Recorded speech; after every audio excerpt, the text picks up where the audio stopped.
Hey, welcome back to another day, another episode of the Daily Grind. I'm your host, SG, and on today's show, we're going to be talking about Fable is reportedly uncomfortably over budget, whatever that means. We're going to be talking, or going to be covering Inside Gaming's article on that. We're also going to talk about PlayStation 5 owners are organizing a week-long PlayStation Blackout in August. Okay, we'll talk about that as well. And then we're going to watch a TagBackTV video talking about, I think it's called Aniimo closed beta. It's a Pokemon type game that they say that we actually deserve. So we're going to watch his footage of it and what he has to say about it. If you guys like what I do, we do this Monday through Thursday from 10 o'clock in the morning till noon Eastern. If you like it, hit that like button, hit that subscribe button. If you'd like to go above and beyond that, become a member as little as $5. We also have an article talking about Arc Raiders is changing its matchmaking yet again to fully smooth out these self-defense fears, in the next season. So what's going on, chat? Good morning. Let me see who's all here. Good morning, Aku. Good morning, Eclipse. Good morning, Altern. Jason Marshall, Jesse Mack, Water Bear, AHFP. Nice to see you again. Argus, good morning. Ward, good morning. Baby, what's going on? Or BB, good morning. Who am I missing? Am I missing somebody else up here? Travis, good morning. I think that's it. Just enough. Good morning. All right.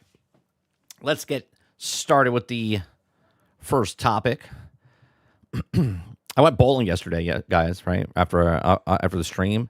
And the second game I bowled, I pulled something. I went up to aging, man. Let me tell you. I did absolutely nothing. Nothing different. Just bowled. And I pulled something. Swear to God.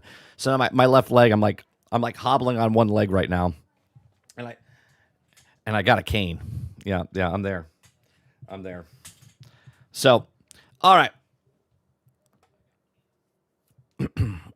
What's going on, Sarge? Good morning.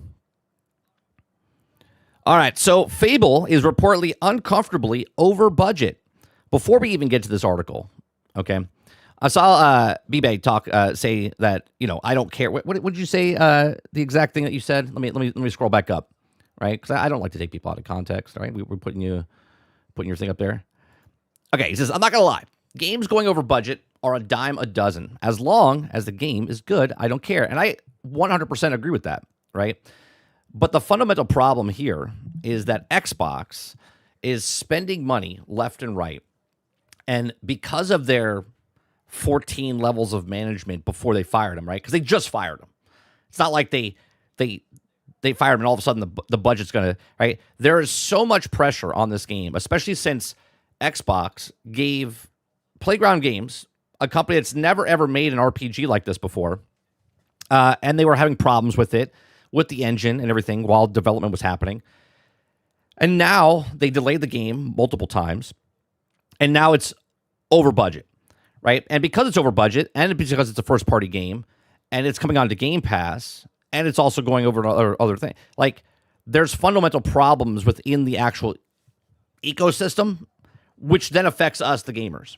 Because you're waiting for a game, right? Regardless if it's good or not. If it's over budget, it can never succeed because it's over budget. Right? Because Fable itself, if you go back and look at the other games, it's not like it's a 30 million copy game. It's not a Grand Theft Auto, right?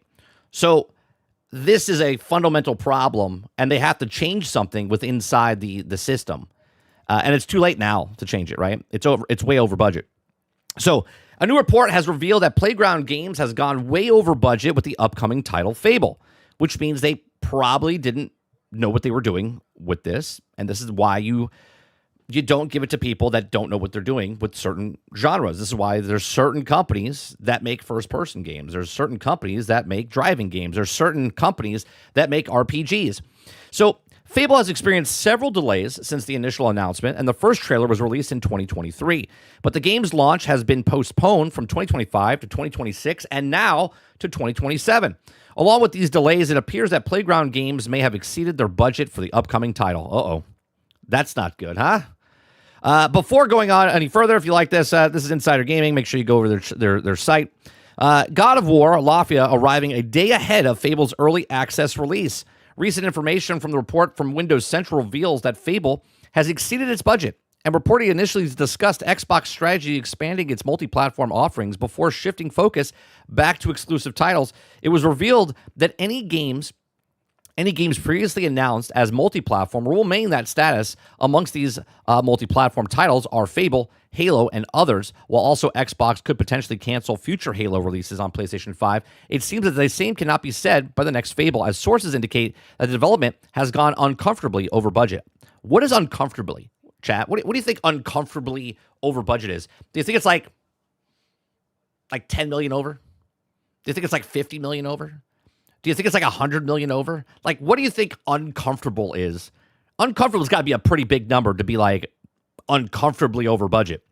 All right. One detail that could affect the game's release on the PlayStation 5 is a newly announced launch day of the God of War Laundry, as people are calling it, or Laffy, which is set to arrive just one day before the early access of Fable begins. This timing is likely to significantly impact the multi-platform strategy, as most PlayStation 5 owners will probably choose to play Santa Monica's upcoming before purchasing Fable. The report does not provide, well, I'll be honest, I don't know if that's true. PlayStation guys, recently anyway, first-party games that come to PlayStation, they've only been selling like 3 million copies, 4 million copies, 5 million copies. There's 93 million people over on PlayStation. So I wouldn't say that majority of the players are going to be playing. There's plenty of space there, right? The report does not provide any additional information for Fable other than nothing that the game's exceeded its budget. What the hell is it then? What are your thoughts on Playground Games going uncomfortably over budget? Well, this is bullshit. This is a shit article. This is why I read these things, and then we have a conversation about them. Okay, they don't even tell you what is uncomfortably over budget. Right? They're just saying stuff. I'm uncomfortable after Thanksgiving dinner, right? Because you eat too much. What's uncomfortably over budget? All right, let me see what you guys are saying in the chat. Let me scroll back up here. Can I click on this? Does this bring it up? No. Okay. All right. Let's see. Huge pressure. This one is the first major release post GTA. I guess it's that and God of War. Yeah. And this is a beloved franchise, right? People were pissed off when they got rid of the studio, right? Lion's Head when they were doing this. And, you know, they gave a lot of shit. And then they get, oh, you know what? We'll just give it to somebody else, right? They did this with Halo with 343. Now they gave Fable to another studio. And it's got to come out. It's got to be good. And even if it's good, it's just, here's the uncomfortable truth. It's just not going to make it. It's not going to make it because it is on Game Pass. Over $100 million games. This is like a $250 million, $300 million game now. I would assume that's what's uncomfortable about it. Right? Jason says making so many ugly characters is expensive. Yeah, it's takes a long time to make ugly characters, and that's why it's expensive. Jesse Max is playing golf one time, and I pulled my fucking rib cage. Been there. You're like, I'm gonna drive this thing 300, and you're like, ugh. You're like, oh, and I went like 270, and everyone's like, wow, look at you with the big hit. AHF says Fable might fail from the business perspective, but I'm super excited for insanely expensive, ambitious Fable game. Look, 100%. Like, if the game comes out and it's actually a good game and it sells, it underwhelms for the sales, that's none of my business, right? If they make a great game, like B-Bay was saying, right? Like B-Bay was saying, if they make a good game and it comes out and I'm entertained by it, fantastic, right? I personally don't care if it fails afterwards. I played Fable 1, 2, 3, and now I'll play this one. And if this one is good, then great. The people that buy it, here's the thing though.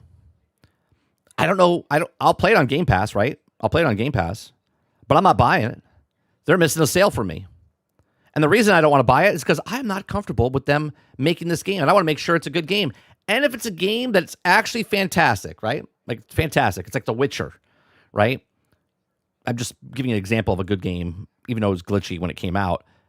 I would like to buy that game and own that game and put it on my shelf. Well, that's not going to happen anymore, right? Because it's on a Game Pass and they're going to make it digital. And there's not going to be a physical copy. And if there was a physical copy, it's too big of a game and they don't want to put it on the disc and you're going to have their server online even though it's a single-player game, right?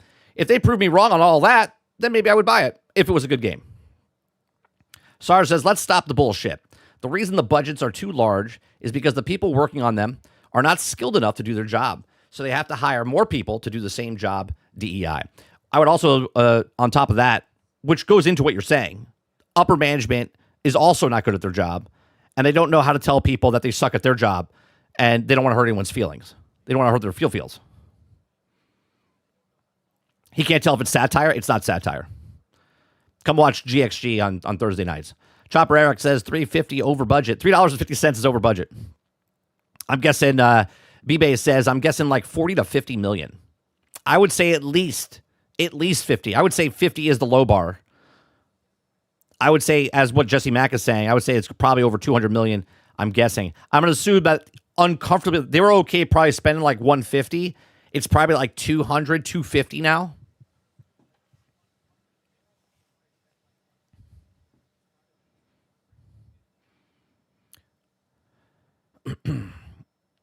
Travis says 65.6 million over.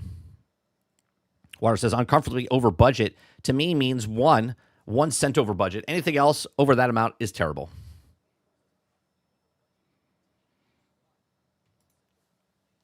AHF says, I bet it went from 100 million game to 150 million game. Oh no, it was 150 before. It's over 200 million now, easily. Agreed, Altern. Agreed.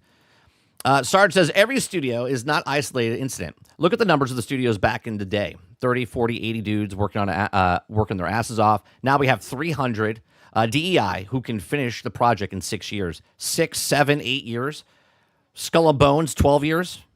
Right? We got games 15 years. Beyond Good and Evil 2 still hasn't come out. That's 15 years. Altered says, I bet the budget was the same as Forza, and then they released they needed 3 or 4 times more.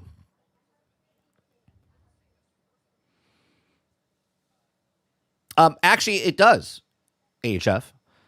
That's exactly what it was. This was proven by the incompetence of people that they hired because they were getting money from these big investing firms that were hiring people that didn't know what they were doing. This is actually proven fact.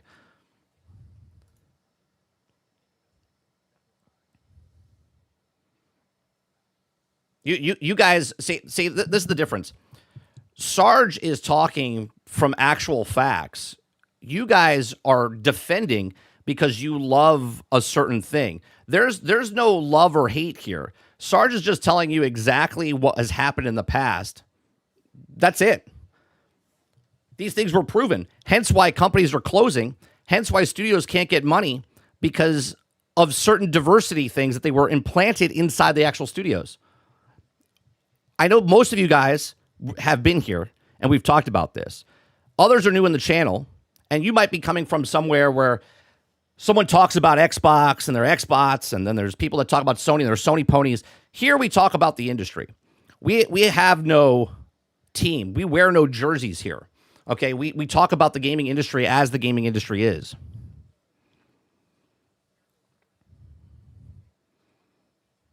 Good morning, Wonder Rose.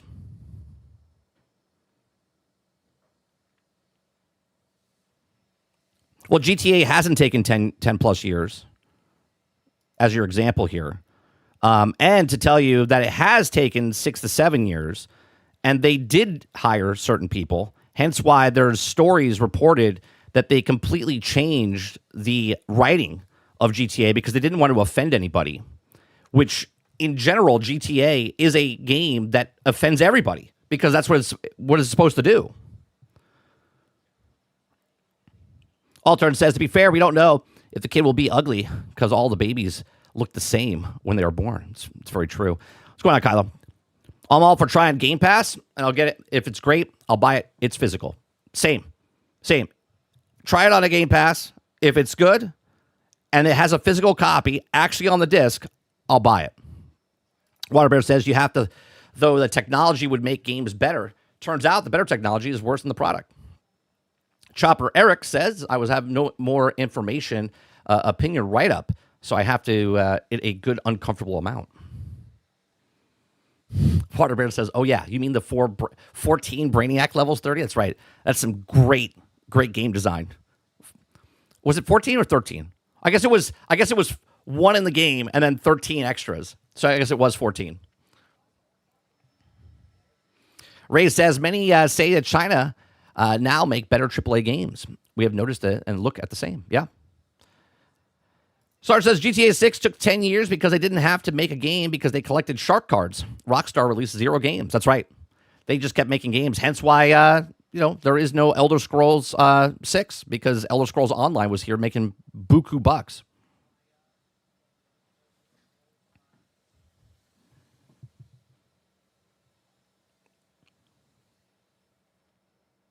Clip says, yeah, good old Sweet Baby Inc. Paper says a huge work corporation is way over budget on a big IP. I'm shocked. Shocked. Well, not that shocked. I'm shocked, I tell you. I would love to know. Actually, you know what? Let me see what if they have some sort of, let's see. Fable. What was the last? I could have sworn. Yeah, that's uncomfortable. Yeah, no. Let's see. There was an article, So there was an article back in April talking about Fable, a $200 million budget so far. And now they're saying that it's uncomfortably over budget. Meaning it's probably at least 50, right?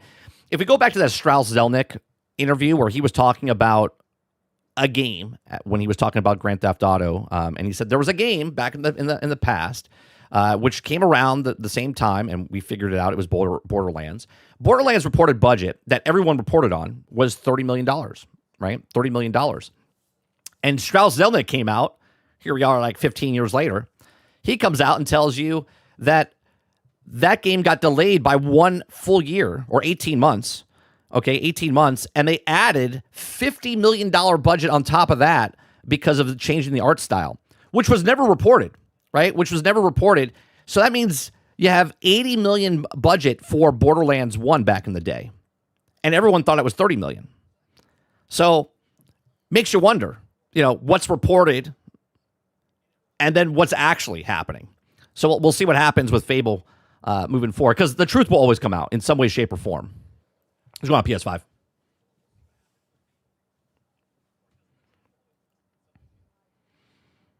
Let's see here.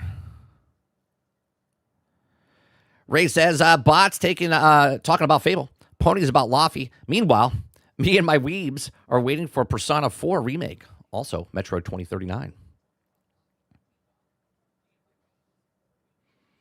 Let's see what else you guys are talking about. What's going on, Saint? Good morning. We need an Adam West sound effect. Let's see here. Altern says $80 million for Borderlands game. They wish those numbers stayed today. Oh, right.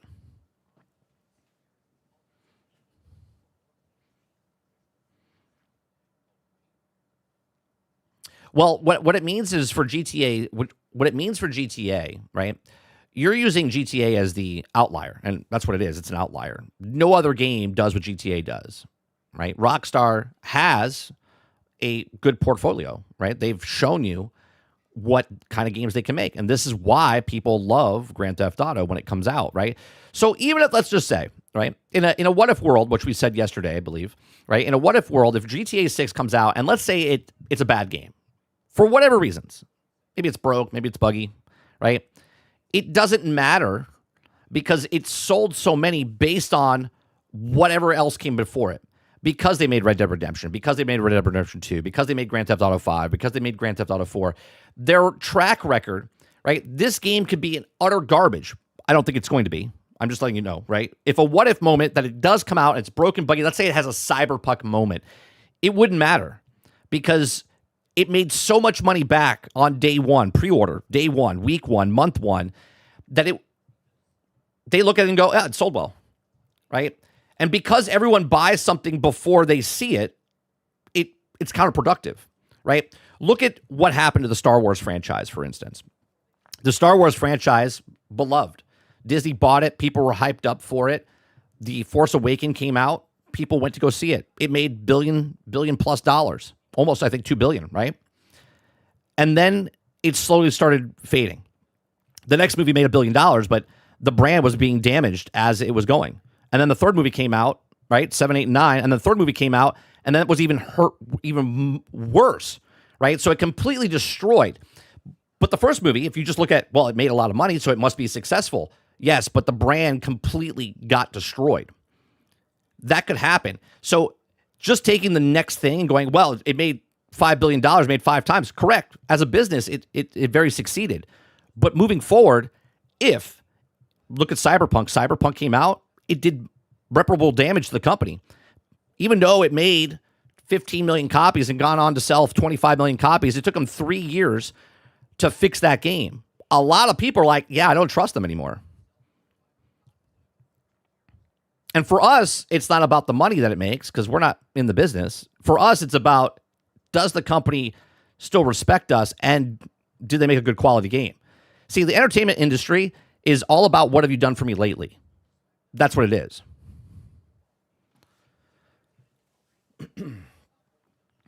So I call them. Let's see.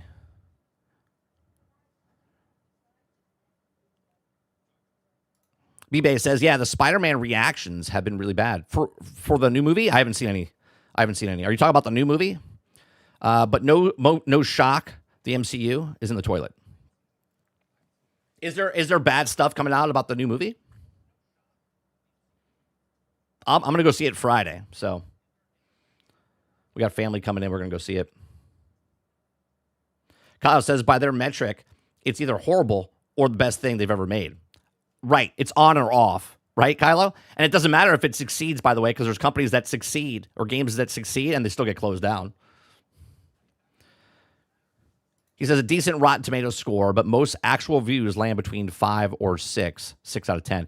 Is that reviewers only, right? People haven't seen it yet until I think, Thursday?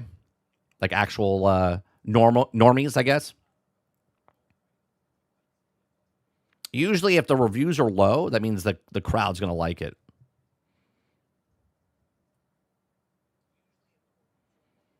Because sometimes people that review movies, they review it. Like sometimes I sit down and have a cup of coffee, right? But if you're like a coffee extraordinaire, you take a sip of coffee and you're like, oh, this coffee is good. It's got or bad. It's got this bitter taste. It's from the South region of Colombia or whatever. And you're like, yeah, it's good. Like the normies sip the coffee and they're like, yeah, it's good. Tastes good. Right? But the reviewer's like, oh, this is the worst on the scale of. So we'll see what the normies say when Spider-Man comes out.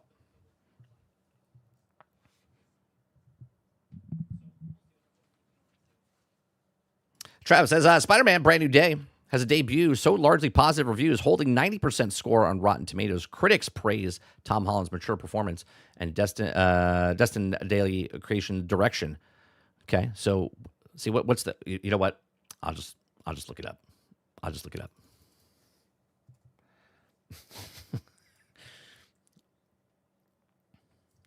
No, that's not how I spelled it.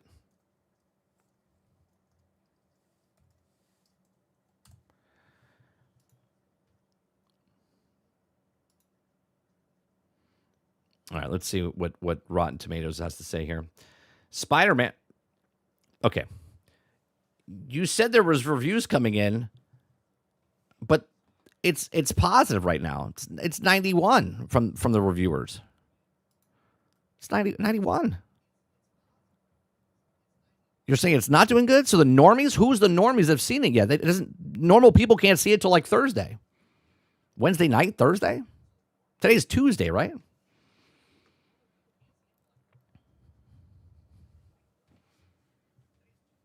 What's up, worlds?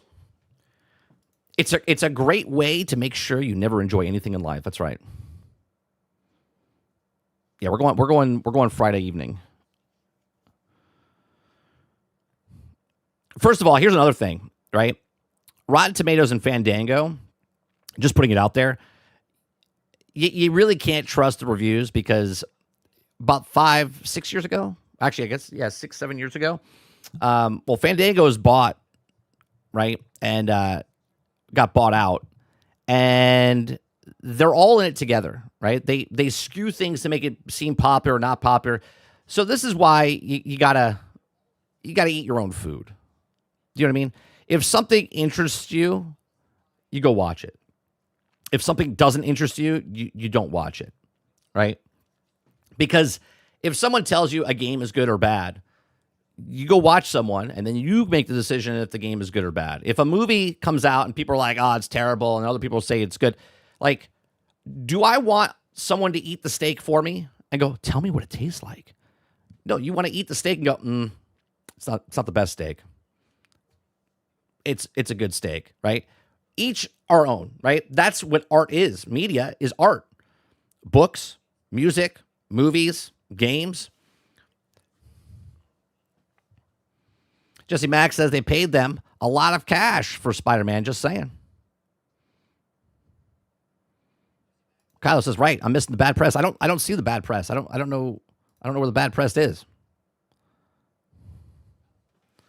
Swamo. Titan says, my criticism is the best. That's right.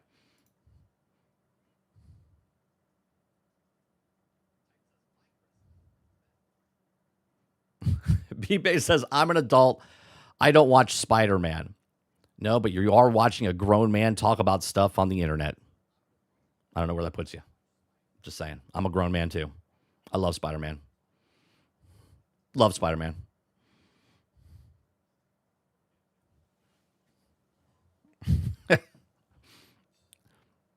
All right. Let's go to the next thing here.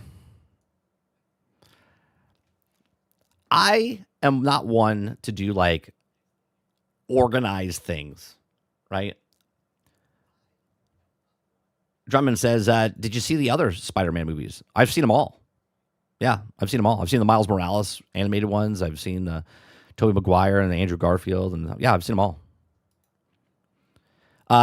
I'm not one to organize stuff, right? Because this is just like show up to the courthouse and let's protest and let's get news story. No, that's not what I'm about, right? Again, if you're the person that doesn't support something, you don't need to announce it to the world.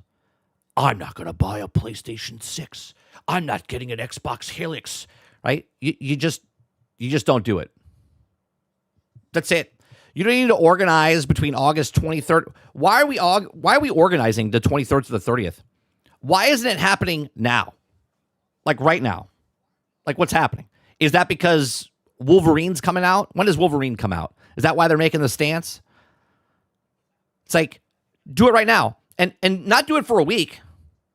You do it until they say something. They have yet to say anything, right? Sony hasn't said anything about this since July 1st. They're like, yeah, it'll blow by. And they're absolutely right. It will blow by. Okay.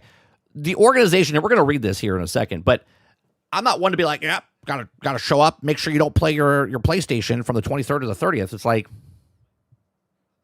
how about you start now? Real quick. They'll change it. All right. If you guys like what I do, we do this Monday through Thursday from 10 o'clock in the morning until noon Eastern. If you like it, hit that like button, hit that subscribe button. If you like to go above and beyond that, become a member as little as $5. What's going on with that? PS5 owners are organizing a week-long PlayStation Blackout in August.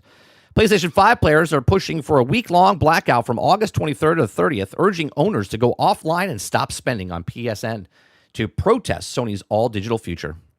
Right? Or you could just do it right now. Like, just stop it right now. We're going to make this nice and big for everyone. A coordinated protest is taking shape across PlayStation community, with the owners planning to shut down their consoles to go fully offline for 7 straight days. 7 straight days. Oh, my goodness. What are they going to do? What are the gamers going to do then? Are they going to go play Xbox? Are they going to play Nintendo? Are they going to go play on their PC? Like, what's happening? What are you guys going to do? You going to go outside and touch grass? Like, what's happening? The movement, which was picked up a real momentum over the past few days, targets the period from August 23rd to August 30th. The organizers want Sony to feel the silence, both the server traffic and the PlayStation Store revenue. So do it now. Do it right now. Just stop playing games right now. Perfect opportunity. What's out? What came out right now? Okay. How the blackout is supposed to work. I love how, keyword here, supposed to. Okay. The ask is straightforward. For that 7-day window, participants are being called to go on to do three things: stay logged out for PlayStation Network, avoid playing anything online, and spend nothing on the PlayStation Store. The logic is that the meaningful drop in active users and purchase activity, actively, is the kind of signal Sony cannot ignore the way I can ignore social media noises. You know what you really should do? This is just me, though, right? This is just me, though. Start today, and then don't log in, and just keep going until they respond, right? Until they respond. But that's not going to happen, right? Got to play our games. Does it play? A group that also has long championed physical media and offline games ownership is spearheading the campaign, Stop Killing Games. The organizers are pushing for legalization that would prevent publishers from remotely disabling games players have already paid for, is lending to support as well. Okay. Important, the blackout targets Sony's revenue and server metrics directly. Participants who simply play offline single player games without logging in are still counted as taking part. But the organizers are clear to avoiding PSN spending carries the most weight. The grievances stacking up behind this. Here's the thing. This is not a single issue protest. The blackout statement lists several reasons players are reaching a breaking point with Sony. The biggest flashpoint is PlayStation's announcement with physical PlayStation 5 releases will become code-in-a-box products as from January 2028 onward. That decision landed roughly a month ago, and the backlash has not cooled. The fact that only around 27% of PlayStation 5 owners have all digital editions make the move feel especially tone-deaf to the majority of the install base. Beyond the disc issue, the statement is also calls for the sudden closure of Bluepoint games. Sony native pushed into live service games has largely failed to connect, and a perceived unwillingness to receive dormant franchises like Twisted Metal or Sly Cooper are specifically named as series as communities want back. And then there's a separate but related situation where PlayStation deleted 500 movies from customers' accounts, which did nothing to reassure anyone who is also already skeptical about the performance in digital ownership. It says whether this will actually move Sony, the skeptics are already loud in replies. The practical counter-argument is hard to dismiss. The players most likely see the act on this call of action are already the ones who also about physical media, consumers' rights, and long-term game preservation. The millions of PlayStation 5 owners logging into Fortnite, Call of Duty daily probably not hear about it. And even if they do, 7-day pause is really asked for people whose social gaming lives run through PSN. Right. It's going to be hard. Little by little, you just got to stop doing it if you really want, right? You just stop. No one's saying that you have to go sell your PlayStation shit. Like if you have a PlayStation 5 right now, right? We're not asking you to go sell your PlayStation. I'm not asking you to do anything, right? But if you're a person that's worried about this, then don't buy anything moving forward with that company, right? I'm not buying a PlayStation 6. I'm not buying an Xbox Series, whatever the fuck it's called, the Helix, okay? I'm not buying shit until they prove to me that they actually like customers. When they like me again, then I'll start buying their stuff again, right? What most players miss is that the goal may not be actual dent Sony's revenue is a measurable way. Sustained organized pressure keeps the story alive in the press for weeks and its own kind of leverage. PlayStation has already been forced to acknowledge the disc backlash publicly after saying quite longer than anyone expected, and it's also the silence clearly did not help them. So for PlayStation 5 owners who also play on PC, this is a good window to catch up on the backlog to try something new. If you're spending they are. If you're a PC owner, you're just going to go play games other places because you own multiple consoles. Our Black Ops 7 or Warzone Season 5 release date guide, everything you need to know. Yeah, so there you go. The blackout window is still nearly a month out. How much momentum is building between now and August 23rd? Will there still be a lot of whether or not Sony needs to take, you know what? I'm going to join in. I'm going to join in, and I'm not going to play my PlayStation. Oh, wait, I don't have one. What do you guys think, chat? What do you guys think? Do you guys think this organized? Now, obviously, they're doing it for the press, right? They're doing it for the press to try to keep it in the the minds longer. But do you think this will do anything? Or do you think at the end of August 30th, August 31st, everyone just logs back in and everything is just forgotten, right? And everyone moves on. They're like, Sony's like, that's so nice. They stopped playing for a week. And they're like, and they're back. And then the number goes up. Do you think this will do anything at all for the organization of getting everyone together for 7 days? Let me know in the comment section down below. Please make sure you share, like, subscribe. If you like what I do here, check out some other videos. Let me see what you guys are saying in chat.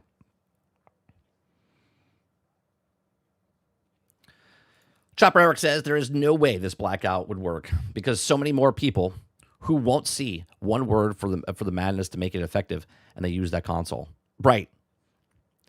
Imagine go tell your kid, all right, Timmy, August 23rd to 30th, you can't play Fortnite. And they're like, but why?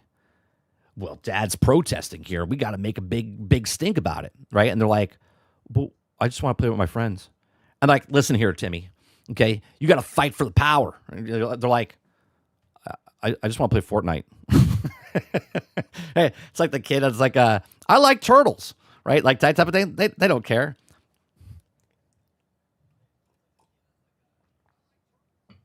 It's going to be really hard, right? Obviously, adults that are mad about this, or even young adults that are mad about this, they'll stop playing, but they don't need a date. They've already made that choice. They're like, yeah, I'm done. Some have sold their systems off. Some have canceled their PlayStation memberships. Some of them have broke their PlayStations. You know what I mean? Like, they don't care. Those people don't care.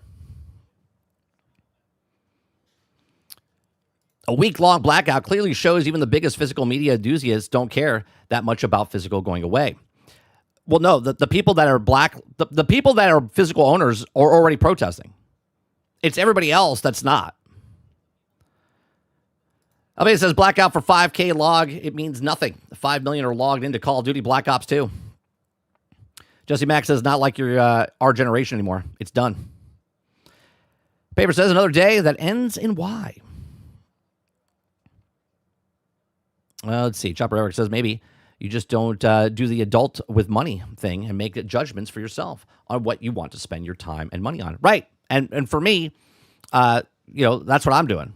Right. There's certain companies and games I don't buy or play. Some games I've gotten gifted to play, and I'm like, no, I'm not going to play it. I don't want to do it. Just Enough says better than nothing. Oh, no, absolutely better than nothing. I just think it's funny because they're all like, all right, guys, let's stop playing. Just stop playing. Just stop playing right now. But they don't want to do that. What's going on, Mr. Luke? Mr. Luke says, I've been doing this for 15 years. You're ahead of the curve. Me too. Me too, Mr. Luke. I've been doing it only for 6, though. I've been doing it for 6.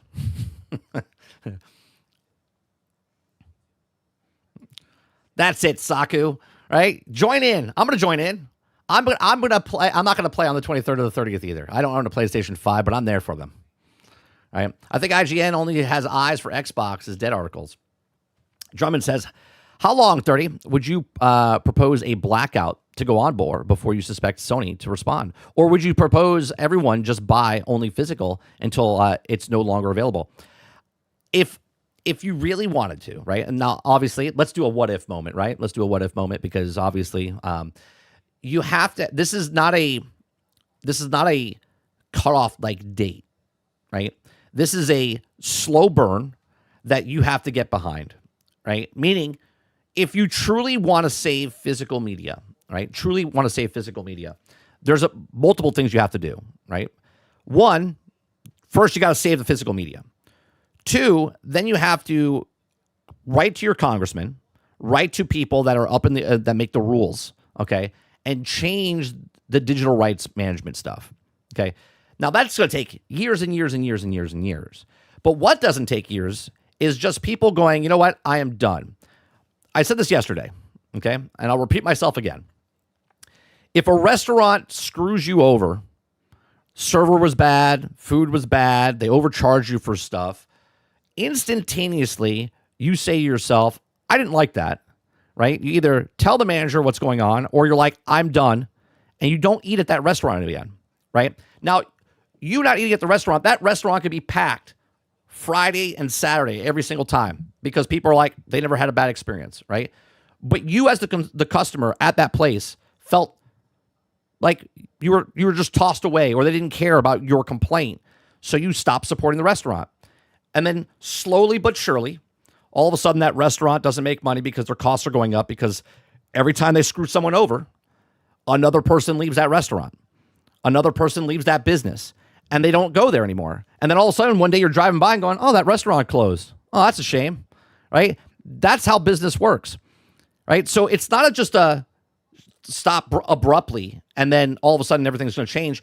If you do big changes, though, that's what they notice. They notice number go down. It's a light switch. There's no dimmer here, right? Companies are up and down. Okay, so if people buy a game, they go, oh, they like that game. If people don't buy the game, they're like, oh, bad. No one likes that game. Tell me how a company like Sony could spend $400 million on Concord by buying the thing, investing in the company, okay, and then closing them in 13 days, but yet close down the entire facility to make physical games and like, yeah, right, we don't care about those people. If it's 15%, 20%, whatever it is, people that have physical, they're just cutting them off and saying, screw you. They don't care. Those are the customers at the restaurant that should walk away.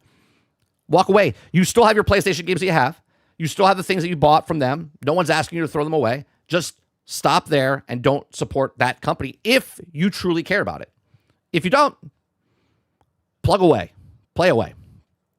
Paper says Congress is literally asking for Asha to be fired over the H-1B1s replacing America. How is anyone here behind fucking Congress? What they're saying is that she brought in people. And if that's the case, then they should get rid of her because they should give people jobs that are in the country. But that's a completely different topic. Saint says, I think it's absolutely pointless, but I think Sony incentivizes. Come on, back. Let's see here. I don't buy games on PlayStation 5. I bought the console to play free-to-play games, gotcha games that didn't release on Xbox. Beth says, did you check the Total War Warhammer 40K gameplay trailer? It was great for me. I did not. Did it just come out recently? Ron says, a blackout on November 19th would make a statement. Oh, November 19th is Grand Theft Auto, yeah. Now that would make a statement, Ron. Grand Theft Auto comes out and people just don't play it, but they already bought it, so it doesn't really matter, right? For Grand Theft Auto anyway. Grand Theft Auto made its money, but no one plays it. They just bought the game. That'd be interesting. Shako says, generally, I can't do the blackout. I got a PlayStation 5 Pro sitting on my TV unit. It deserves to be played. Has anyone been playing Splatoon Raiders? I saw a little. Who was playing it? I think Gathalion was playing it this morning. I watched a little bit of it. It looks interesting. Drummond says, well, how long does the Sony president stay in power? Can't we just vote him out? You can't. But they should be fired. I'll be honest with you. I don't know if it's that president or if it's, is it Holtz and then the other guy? Because there's two of them. Is there Hiroki Totoki? Best name in gaming. They should get fired because of the entire mess they've done. Bought a company for $3.6 billion and then got rid of, basically the big game is what they bought it for, Destiny. Concord was a big absolute travesty, right? Then you have doubling down, canceling 10 to 12 live service games, but then putting more money into more live service games. It's a hell of a choice. Easy Trade says most physical games are just licensed anyway. That's not completely true. There is a website, and I forget what it is, but you could go check what games are actually on the disc and whatnot type of stuff. It's a bigger percentage than people make it out to be. Titan says better than Xbox players with 0 days.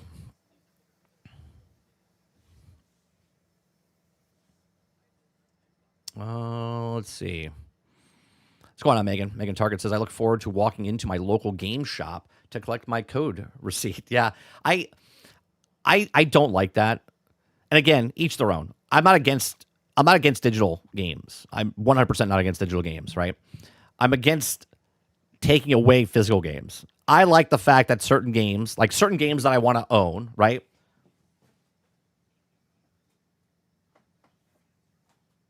Like I choose to, because this is one of my favorite games, right? To own Red Dead Redemption, right? You could put Red Dead Redemption digital, and that's what you like. Cool, right?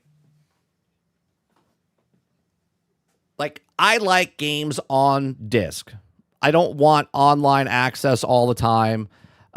Single-player games, in my opinion, should not have to access the servers to play. They should be on the actual disc. If there's access to the online to play multiplayer and stuff like that, and then that gets taken away from me, understandable, right? But the single player games, which I like playing, they should be on the disc.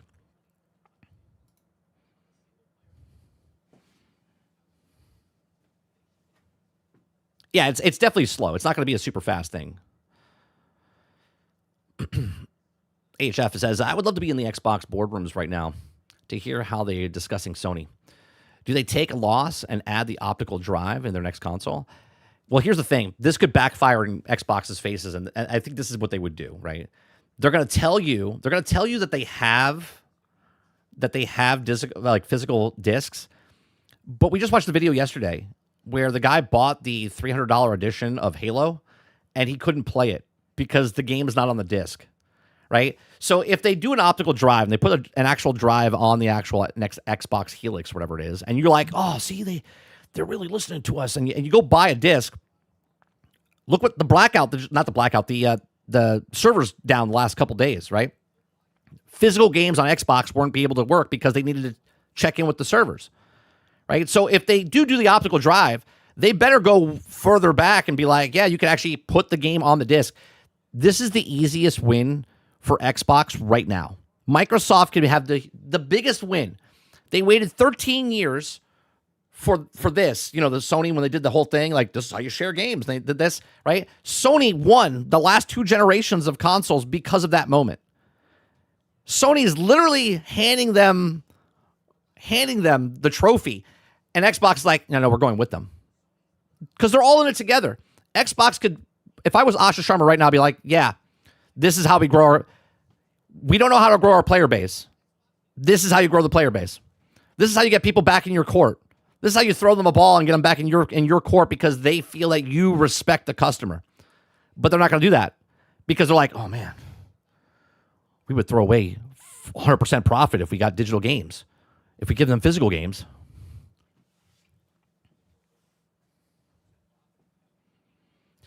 Waterbear says he said that the name Concord, if you say it 2 more times, 30, it'll come back out of the Concordian timeline. We're still in the Concordian timeline. I think we are. It's like Beetlejuice. Paper says easy trades. This is being real because the blackout will fail harder. Easy trades. Blackout ends in time for Wolverine. Yeah, it's like, why don't you do it on Wolverine?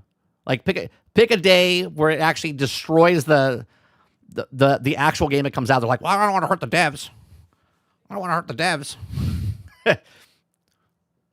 I watched somebody like, who was it? I don't watch his content. I watched someone else's content, and he was talking about this person. I think it was MBG.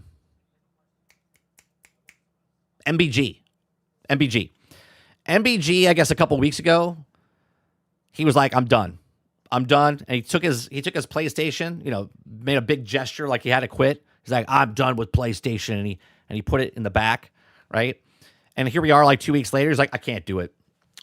He watched Wolverine and was like, oh, bro, that looks so good. It's like, well, you might as well just take your morals and just chuck them out the window. It's like, what was that big grandstand that you were doing? Oh, I'm done with PlayStation. I was like, no, you don't have to like stand on top of your desk and be like, who's with me? Who's coming with me? Right? You don't have to do that. You could just silently be like, yeah, I'm not playing those games anymore. Someone that comes in your chat and is like, hey, how come you're not playing Wolverine? Be like, yeah, I just didn't feel like playing Wolverine. Oh, it's such a good game. That's great. Enjoy. Right? That's it. That's all you have to do. B-Bay says, yeah, PlayStation's issues for me have nothing to do with the physical versus digital.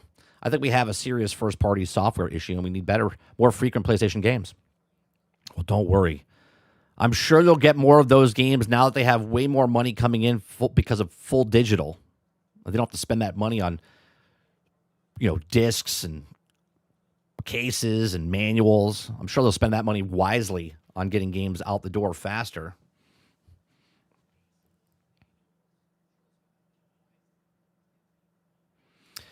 Argus says, actually, a majority of the games actually seem to be completely on the disc, pre-post launch updates and patches.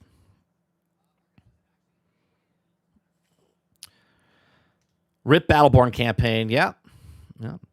It's funny. The Crew, everyone's talking about the Crew, but since Battleborn was a shit game and no one liked it, That's the real game that should have started it off.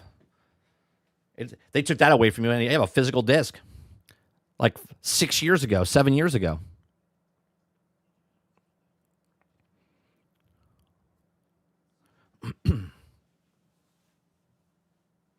BBA says, guys, publishers don't want physical, even if every platform adds a disk drive. Publishers will cease releasing their games physical anyway.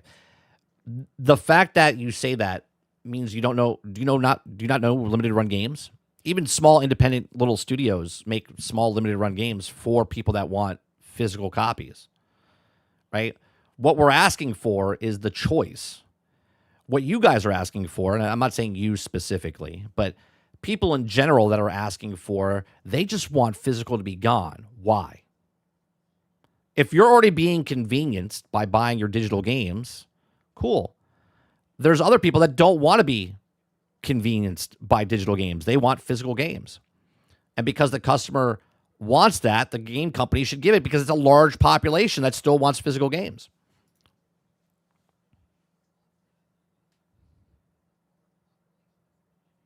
Titan says you can play Xbox 360 discs on your Helix. I could play Xbox 360 games on my Xbox 360. To be honest with you.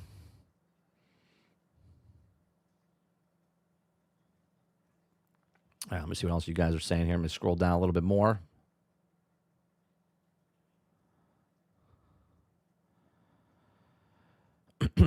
Paper says, Jean Grey isn't even hot. I don't know why some people are so hyped about another bloody beat-em-up because it's Wolverine. I'm confused what you just did there. You're talking about Jean Grey, and then you're talking about, I mean, if people like Wolverine, right? Like, I'm a fan of Wolverine, but I don't have a PlayStation, so I'm not excited about a game on a system I don't have. So it's just a game I won't play. There's plenty of games I haven't played, right? But that's why people are excited, because they're actual fans of things. People like Wolverine, people like Spider-Man, people like X-Men. That's why they're excited.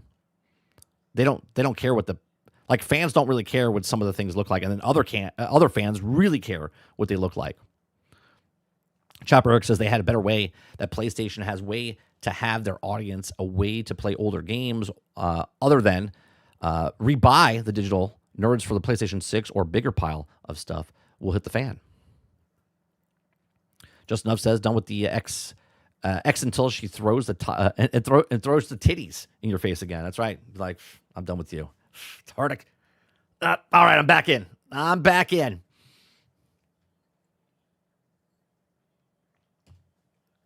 can't be mad at you. We used to joke around all the time because we stopped playing Destiny back in like 2020, right? 2019, 2020. And people are like, oh, you got to come back. I'm like, nah, I'm good. Stripper ex-girlfriend, I don't need to go back. Had a good time when I was there. I don't need to go back and play. I'm good. Enjoy. Jesse Max says the Blackout situation is totally hilarious to me. Doing nothing for them. And guess what? Sony doesn't care about their fans doing the Blackout. Yeah. They're like, oh, cool. That's probably the 5% we've already accounted for that they're not going to play our games. We're good. You have to slowly stop playing. And I'm not saying each individual slowly. I'm saying, like, if I stop playing, then all of a sudden someone else stops playing, because you just lose interest. Once you get past a certain point, it doesn't bother you anymore. You're just like, oh, I've moved on, right? Because you'll find something else. You'll find it is like a relationship, right? When you're in that relationship, you think, there's no way I could ever leave this relationship. This is the best thing, even though it's the worst thing, right, that it could ever be. And then there's that point where you leave and you're like, you try to go back, right? You might play maybe you play a small game, right? Maybe you go on one date, maybe you get a phone call, right? Type of thing. And then you slowly move away. And then you forget about it.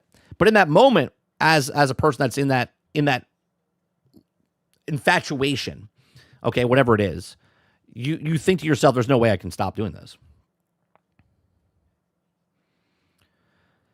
Let's see. Scrolling down here. I try to get back into Destiny 2 a bit, but it involved buying every other past expansion that no longer relevant to get the loot to drop. And there you go. And just like that, Shaku is done. It's like, I was going to go back, but nah, I'm good. It's too much effort. I don't blame you. I don't blame you. Didn't they just have a sale? I think they just had a sale where they sold everything. But you're right. Most of the shit is like obsolete anyway. All right. We're going from that. And there's some good news here, guys. There's some good news in all of this. Right? There's another game. There's another game coming out that you might like. Right? Pal World's a big thing right now. People love Pokemon. I never played Pokemon growing up because I was a little too older. I was doing other Pokemon things. Okay. So I'm playing Pal World. I think Pal World's a nice little game. Okay. It's a fun little game. There's a game coming out that I can't pronounce. I'm sure he'll pronounce it. It's was it Aniimo? Is that how you pronounce it? It's a closed beta.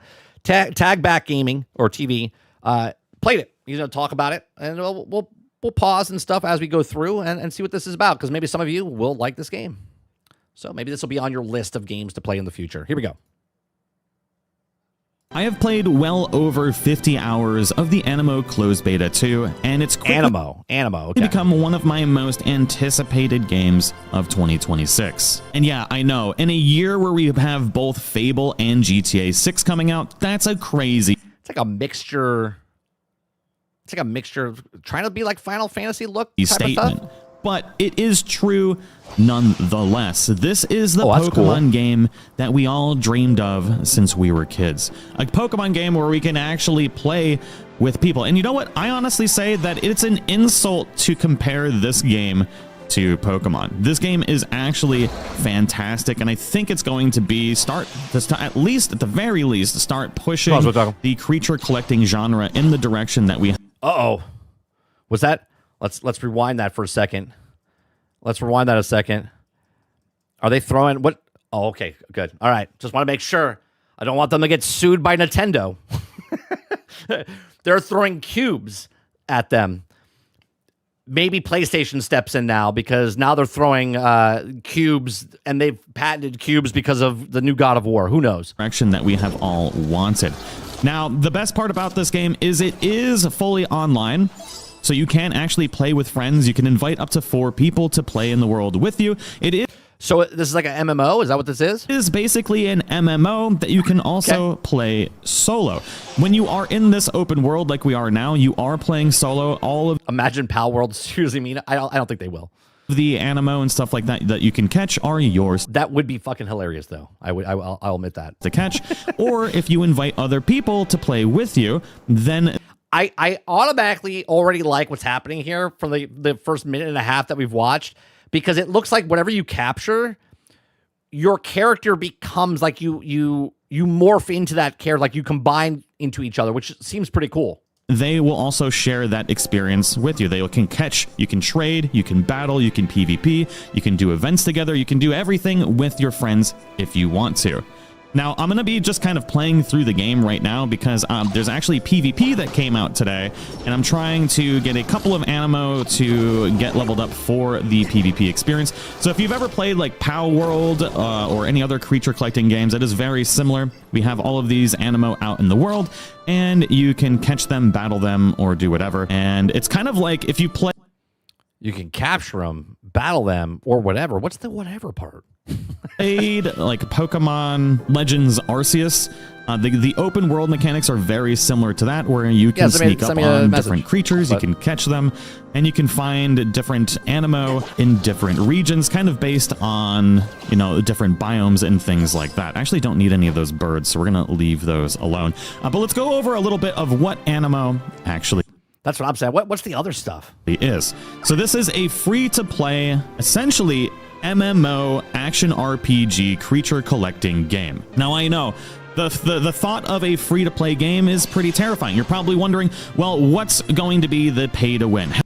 End game, cosmetics, timers. How predatory is the in-game transactions going to be?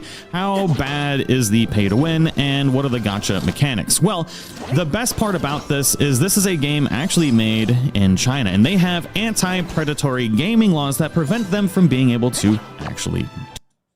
In China? But those rules don't apply when they bring it over to the States. Do that. If you've played Where Winds Meet, you know what their business model is going to be. Okay. Where Winds Meet is easily one of the most successful free-to-play games that we have ever seen, and they focus on their business model. I know a couple of you played Where the Wind Meets. I played it for 35, 40 minutes. I haven't gone back. I was intrigued, but at the same time, I was put off by it. And I think it's because it was free to play, because I thought, and maybe there is, I don't know, because I've never seen this before or played too much of Where the Wind Meets.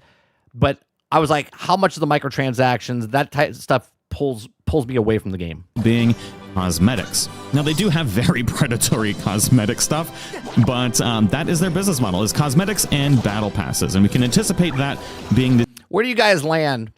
Where do you guys land in a game where the cosmetics are extremely high? If you don't pay for them, are you okay with that? Or you're like, yeah, I'm enjoying the game, but I don't pay for the cosmetics, so I'm fine with it. Same thing for this particular game, because I even during my first live stream, we had the Aniimo developers themselves come into the chat. They talked a little bit about what their business model is going to be, and it is going to strictly be cosmetics. Now, we don't have any kind of like gacha system in the game that we can see right now, but... That's a hell of a menu system.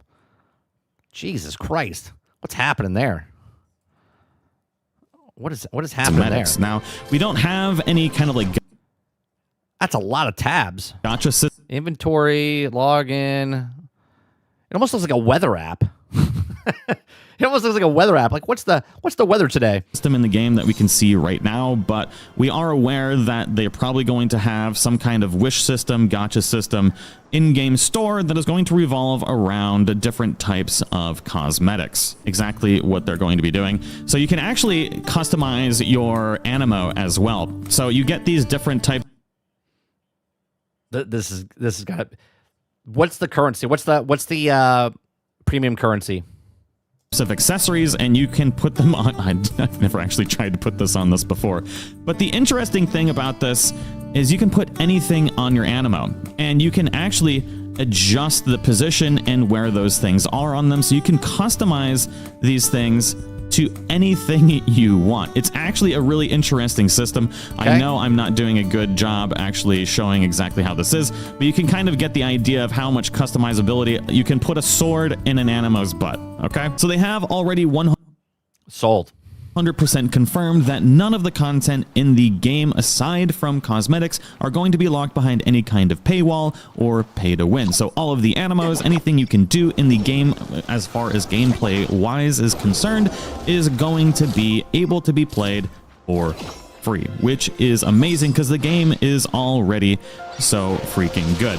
Now, some of the cool gameplay mechanics here is they have this thing called twining, where you actually can become the Aniimo and pair with it and be able to play as the Aniimo itself. And you can quickly change between different Animos while in this mode as well to be able to cycle through your entire team. And it's a really, really cool mechanic. That's okay. So we talked about this in the past with other games, right? Where a game comes in, so like Pokemon, and now you have Power World, and there's other games in between, right? And now you have this game that's trying to differentiate itself from those other games, right? So the bar is like set here, right? And so they come in and Power World's like, well, we're going to do this, but we're going to just do a little bit more. And then these guys come in, they're like, oh, we hit the new bar and we're going to do a little bit more. I like the fact that you're, whatever you capture, now you turn into that creature and you like join forces. I think that's pretty cool. You have tanks, you have healers, you have debuffers, you have buffers, and you have your classic DPSs as well. So there's a whole like RPG system inside of this game based on the Aniimo themselves. I actually need to be catching these dudes because I want a perfect one for PvP later. It's actually one of my favorite Aniimo. Now, you don't have to twine with your Aniimo to be able to use them. They can be commanded from outside of combat, too. We can also use character abilities to be able to heal. Is this game only on PC, or is it also going to be on, maybe he says it in the video, is it going to be on console and it's also mobile? Our Aniimo with this heal ability, and you can see that they can kind of do their own thing. Now, we can also basically command when it's going to use its... I do think it's funny that they're throwing squares. They're like, we don't want to be sued. We're just going to throw squares. Ultimate ability, and we can swap the Aniimo very quickly, too. Like, I can use the ultimate here. I've actually never seen this. It didn't... Okay, so I guarantee you... Quickly, too. Like, I can use the ultimate... When they do ultimate stuff like this, I guarantee you that can be changed and sold right? Like they sell you a new ultimate screen that you can see. Here, I've actually never seen this. It didn't do a ton of damage, but it was cool looking. And we can like give buffs and things like that. And we can instantly twine with them if we so desire to take control and have more control over the combat. So it's a really cool system. It flows together really well. You can see I jumped out of it and it decided to use an ability right away. I like the style, the art style of it. It's very, very seamless. You can swap in between these. Like I just swapped to that guy and he used an ability. You can jump out. And you see these little balls at the bottom near our health. That is what's considered our EP. So as that goes up. But this is exactly why competition is fantastic, Water, right? Because Pokemon has been in the shitter for years because they don't have any competition. Again, we've talked about Overwatch and Marvel Rivals. Overwatch was by itself. Everyone loves Overwatch because Overwatch was just Overwatch. But it became stagnant. They didn't do anything. All of a sudden, Marvel Rivals came in and they're like, we're going to release 5 characters as well. We're going to keep putting people inside the game as well. We're changing stuff. They're competing now, which is great for us. We can use different skills, and this is actually one of the alphas that we're fighting right now. So this is kind of like the ARPG stuff. The alphas are very similar to Power World if you play that. And there we go. Let's just try and kill this thing real quick. But yeah, the combat is really smooth. It flows together really well. You have a lot of freedom to be able to do. So I like this. You can combine, then you can separate, and then he's still fighting. You can go around. You could double team. Do what you want. You can build out your teams for tanks, healers, debuffers, buffers. You really have a lot of freedom and customizability if you so desire. So it's a really, really cool system, and I'm actually excited to test out PvP today. I'm going to be testing that during streams later, and I'll have video reviews on that functionality too. So we can catch this alpha if we want. Actually, you know what? I'll try and catch it. It's only a 14%. I'm not going to use one of my ultra anapods. We'll use one of those, see if we can catch this alpha. I actually don't know if there's a benefit to the alphas. Oh, I actually caught it. Wow. Yeah, that was a really low chance to be able to do that. Nice.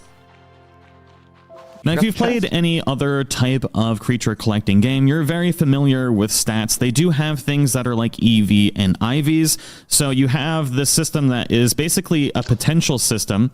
So you can see here that this one... It does look very mobile phone-ish UI system. ...is rated good, so its potential can kind of get to what you would call like a good level. You have different types. You can get perfect, which means their stats can become the best possible that they can get within this stat block here.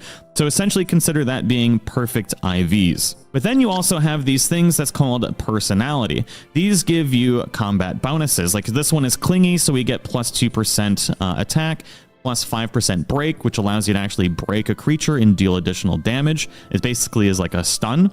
Then you have like practical. All of these different emotions allow for different bonuses on your character, and you can actually basically kind of change these up as well. So there's a lot of min-maxing that you can do. Just Enough says rumors about the new Pokemon game got me wanting to buy a Switch too. And you can actually do different types of training. So we have different skills that we can pick. And some of these skills are locked behind different versions of them, which we're going to get into a second. Like you look at the... It's crazy to me that you see what Power World did for $30 or less. Now you see this game, which is free, and you look at the detail that they've put into this game, and yet you look at a game that Nintendo puts out for $70, right? Now maybe $80, and it's not even on the same fucking, like, plane. Like, what are we doing here, Nintendo? And it's actually one of the coolest parts of the Aniimo system. But they have, each Aniimo has ultimates and different skills that you can use, and you can kind of pick and choose which ones that you have. There isn't a ton of skills for each Aniimo like you would with Pokemon, where you can have, each Pokemon has like 20, 30, 40 different skills that you can choose from and assign to them and give them like TMs and things like that. There is nothing like that in the game right now. Hopefully, maybe we get additional skills in the future. I think that would be really cool. But with the ARPG kind of version of this, it actually does make sense. But then we also... Oh yeah, the nostalgia factor is 100% embedded into people's brains. Have the ability to break through. So the more that you farm up a particular version of these Aniimo, you get these drops that allow you to ascend and power up the Aniimo. So right now I have to reach level 54 and I can ascend, and each of these ascensions gives you damage bonuses, damage reduction, things like that. So it's basically rewards you for farming up the Aniimo in the world, because you get these drops, then you can make the Aniimo that you have stronger while also farming up perfect versions of them like I have here. Now you can also reassign their Sounds very, very grindy at a certain point, right? capabilities, so you can actually customize the Animos even further. Like right now, I'm putting all of my capability points into might. Now I could get like penetration, which is going to increase our break. We can put cooldown reduction so we can attack faster, defense, and health. So you can really customize your Animo depending on how you want to. A bigger conversation needs to be talked about how, even with the consoles, when you buy a console now, if you're playing a game like Where the Wind Meets, or you're playing like Black Desert Online, or you're playing, what was the other one? Liberty? What was that called? Liberty something, right? Well, there's a lot more free-to-play games, even Fortnite. Like, this is definitely going to do a huge dent, right? You look at games like Roadblocks or Minecraft and Fortnite and stuff like that. And again, the gacha games that are out there, Throne and Liberty, thank you, Water, right? These games are going to start indenting, and I've talked about this with Grand Theft Auto 6. Everyone thinks Grand Theft Auto 6, the story is, obviously, that's going to make a shit ton of money. It already has. But when the Grand Theft Auto Online aspect comes out and plays on that system, and everyone's playing that, that's going to shatter so many game studios. Because if you look at it now, how so many people are playing Roadblocks and Minecraft and these types of games, and they had that stat just, was it late last year, 7 games? Like, the majority of people are only playing 7 games, and they're over 8 years old. Grand Theft Auto is one of those games, by the way, in that old, right? And now it's going to get replaced by the next Grand Theft Auto 6, and there's going to be people that are on Grand Theft Auto 5, and then also on Grand Theft Auto 6 for online. And it's just going to start chipping away at the player base for these consoles. And then you're not even going to need consoles. So going forward, the PlayStation 6 and the Helix, they're in major trouble. Use them. Then you get these carried items, and you can level up these carried items to be able to give your Animo different types of bonuses. And there's even like this gem system where you can assign even more bonuses to those carried items that your Animo have. So there's a lot of customizability just within the Animo themselves. And there's actually rune synthesis, which I've never even tried to do this before.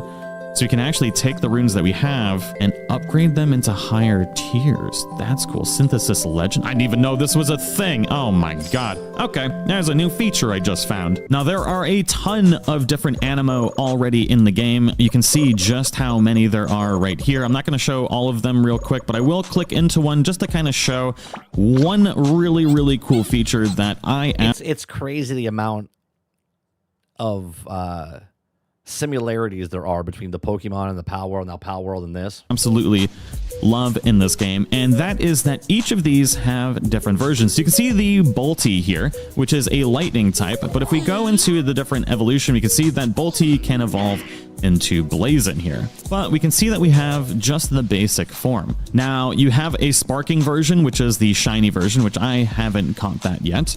But then we also have a Mountain Woods version, and this will evolve into a Mountain Woods version of the Blazin as well. So there are different types of each of these Animo. Not all of them have different types, but if we go down here, we can see we have a nighttime form, which kind of looks more like a panda.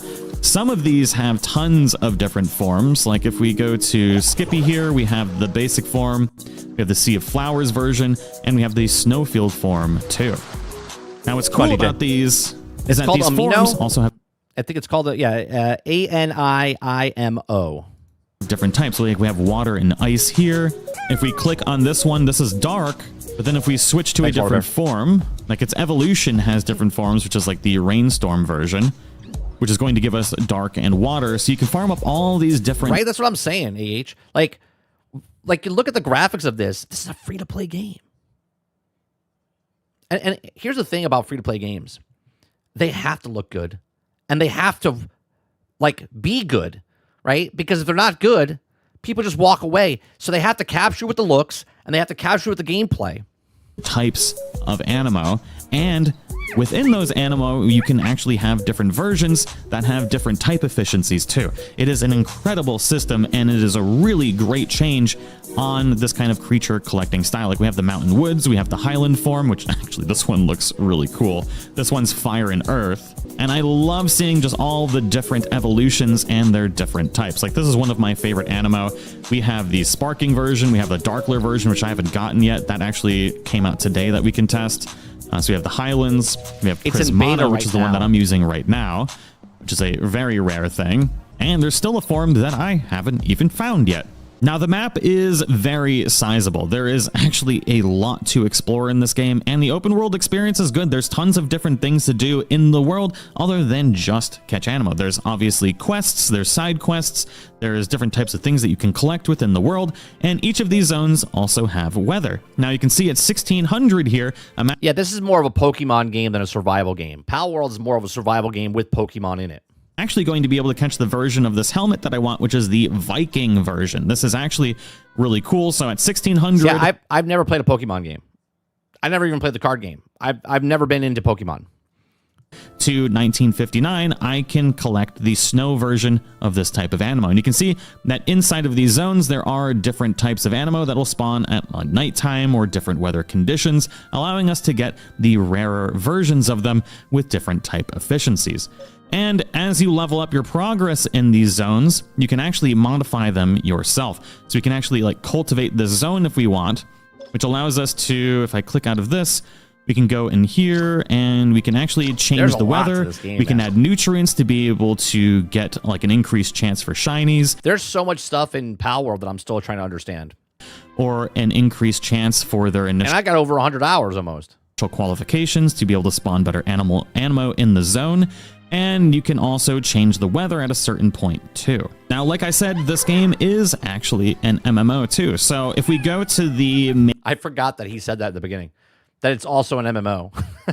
main world where you basically have this city, you can see all sorts of other players in this area. There's not a lot of people in this right now. I bet they're all probably out exploring because we just got our level cap increase today. But you can see like this, the world itself is really, really cool. You can explore this. There's like different shops that you can go to. There's different places that you can hang out. Like there's actually restaurants where you can go and hang out with your Aniimo. I am enjoying Pal World, yeah, DJ. I like survival games, and that's why I like Pal World. I'm not really into the... Obviously, you have to capture the pals, but I haven't done any kind of breeding or anything with them. I know that's a whole other section of the game. I'm just playing it as a survival game type of thing. Exploring, going around, collecting things. Players and eat food and things like that. There's a lot of different things that you can do in this game, and there is PvP introduced today too. I believe there's a battle arena that we can go to. There's a lot of things that are still work in progress because this is a closed beta. But then we also have something that is called our home base. So if I go to the homeland here, let's actually go to the RV park, and I'll show that off first. Now, these RV parks are out in the actual open world, and you can go to these RV parks, and you kind of enter this, what I would call a zone, and it's pretty seamless. Look, Meta, right? Or, I'm sorry, Facebook and all this other stuff, okay, that are trying to make the meta, like Fortnite, there's games. Everyone's in their own little meta, man. If you like Roblox, you're in the meta. If you're in Minecraft, you're in the meta. If you're in Fortnite, you're in the meta. If you're, you see what I'm saying? They're all making worlds to live in, which I always talk about the game Second Life. Second Life I played way back when, 20-something odd years ago, and they were doing all this way ahead before anybody else was doing this.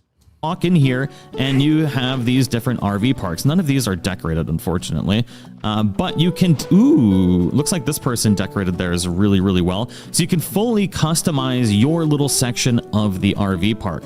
So we have this little tent thing here, but then this person actually did a really good job decorating the outside of their RV. So we can actually sit in all of these things, and when we sit, the Aniimo will sit in the beds too if they so desire. There's like little swing sets. There's all sorts of interactive things for not only you, but your Aniimo too. And I'm going to go inside of this person's RV because it looks like they've spent some time decorating, and I'm curious if they decorated their home base too. So you can actually visit other people's home bases. You can invite people to yours. People can visit yours. Sebastian asks if will Fable be Game of the Year? I don't care if it is. I don't care if games are game of the year or they get nominated or anything. None of that matters to me. If I like the game, I'll play the game. I mean, potentially, Grand Theft Auto comes out on the cusp. Like, it could get nominated for this year, or if it gets next year. If it gets pushed to next year, then no. I'll tell you, Fable's not going to get it. If Grand Theft Auto is this year, then potentially it could be in the running. But it also has to be good first. There is this kind of cool system where you can check out other people's things and they can check out yours. So this is their home base. They got a lot of egg incubators and looks like they're doing some good farming. They're actually further along than I am. This is Angela's home base. Wow, I think are they at 6 or 7 already? They might be at 7. No, I haven't looked it up. Mine is only 6. But you can see there's all sorts of different farming. If you played Power World, all of your Aniimo can actually be used on your homeland to be able to help automate all of the stuff for you, to be able to farm, craft, gather. So they can do basically doing whatever you want. And you have full customizability of this too. So you can see just how big this area can get. You can unlock each of these different zones. Let me actually go to mine and I can show off a little bit of that system too. So teleporting into my homeland, we can see that while I was out of Fable's already coming out in February. It's coming out the day after or the day before. The day before or day after God of War. So whenever God of War is announced, it's the day after that. Made 26,000 worth of these coins, which we can use to be able to upgrade our base. Actually, let me see. I've been doing a test here to see which makes more money.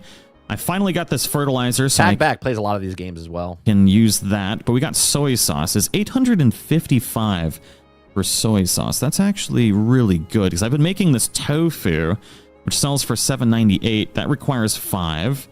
So the soy sauce does make more, but then I've been turning this tofu into cooked tofu, which sells for 1,000. I'm kind of curious which one's going to actually end up being better.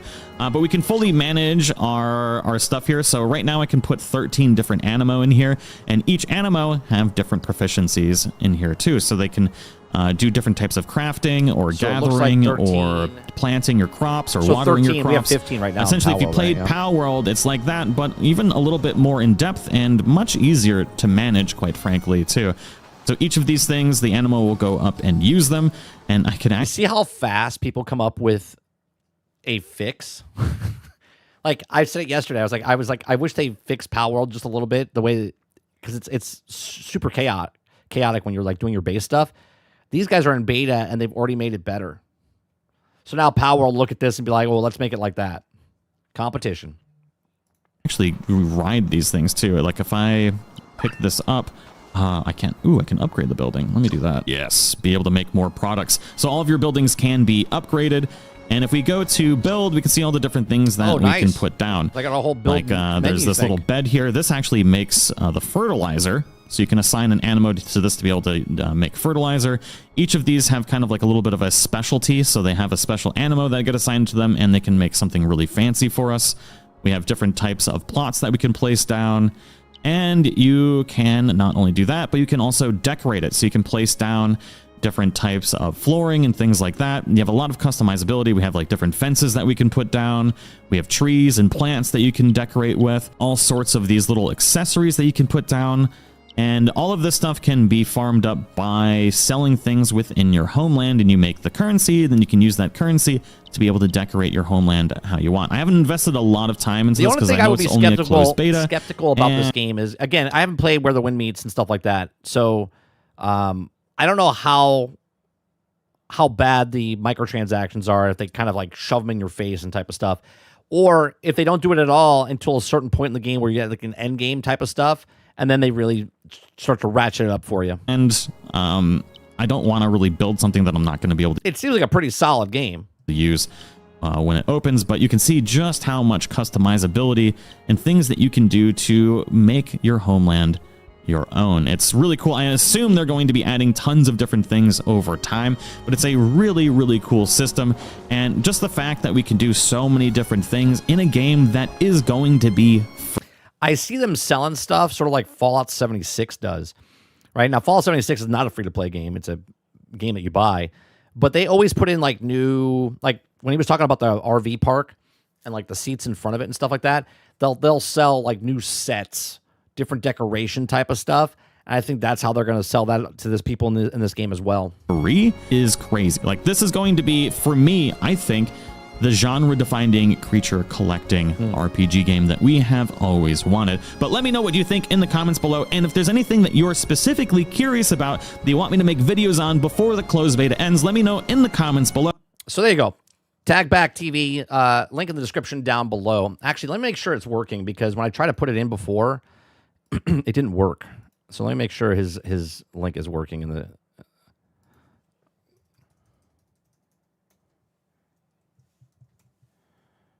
There we go. Yeah, it's working now.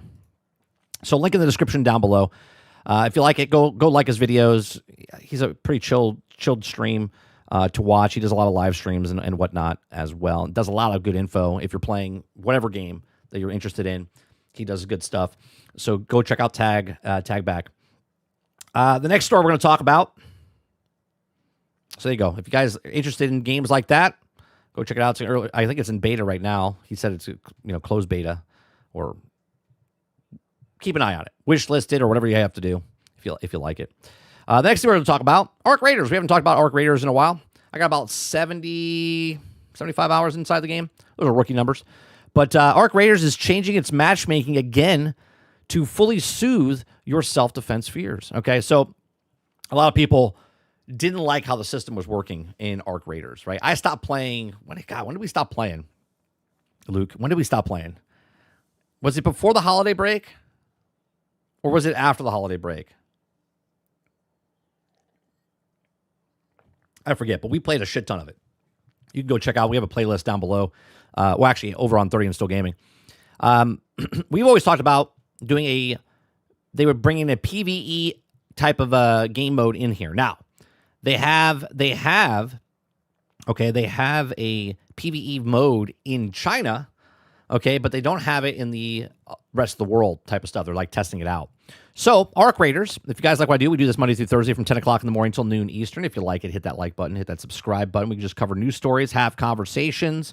If you guys like it, hit that like button down below. Appreciate it.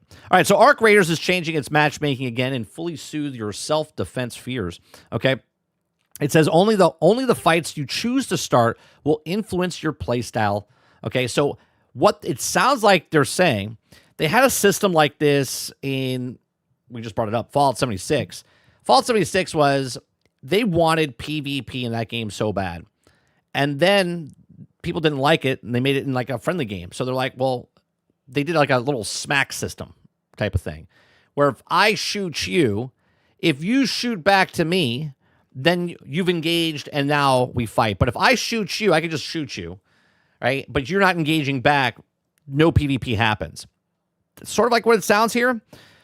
So over the past few months, Embark has been pulling some levers behind the scenes, improving Arc Raiders matchmaking, despite the devs previously saying matchmaking wasn't binary. It didn't feel like it was also in practice. My solo lobbies were peaceful, walks in the park, while also trio lobbies were much more violent. Yeah, in the very beginning, solos were like, we showed it.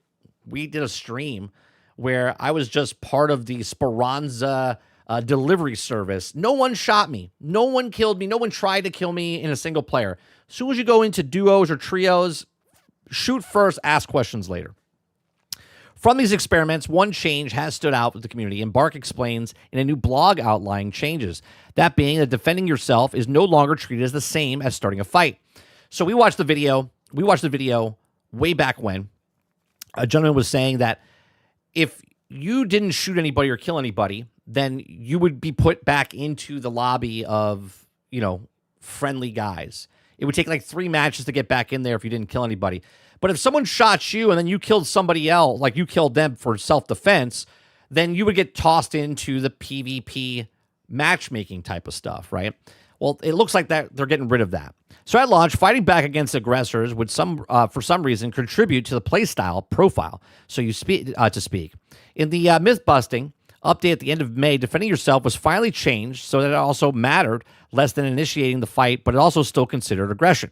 In today's update, 1.39.0, defense PvP no longer has an impact on your matchmaking tendencies. Only fights you choose to start will influence your playstyle estimate. So, and defending yourself won't affect it at all. So basically, now if someone shoots you, you shoot back, you're still going to be in the peaceful section because you weren't the aggressor. Okay, to avoid any confusion, Embark has explained how the new system works. It says you and your entire squad will be considered defending if any enemy player damage downs or knocks out any other of your crew. The more drawn out the fight, the more weight is given to the aggressor. A sustained shootout with high damage and downs is more impactful than the brief exchange with one-sided flee. Third party, meaning entering a fight between other squads, counts as starting a fight. My question is, why are they fighting so hard to not put a PvE in, right? Now, I know they're testing it in the China servers, but why? Because right now, if Just Enough wanted to fight me and shoot me, he kills me, right? Great. I go back into the next match. I get killed still. But all you're doing there is you're nickel and diming the people that don't want any PvP, and you're still punishing them because even if they defend, okay, you're still losing the stuff. They don't want to deal with that. They just want to play the PvE type of thing, make it harder to grind, less things to find, whatever it is. You doing this, like, oh, I'm still wasting my time. Again, this game reminds me so much of finding stuff in Sea of Thieves. Sea of Thieves is the same thing. You spend like an hour putting all the stuff on your boat. You're traveling back, and some guy comes in and steals your shit, and you're like, I'm never going to play that game again. That's what type of stuff is happening here.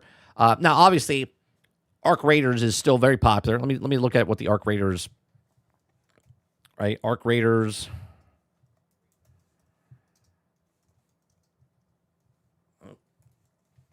Steam charts.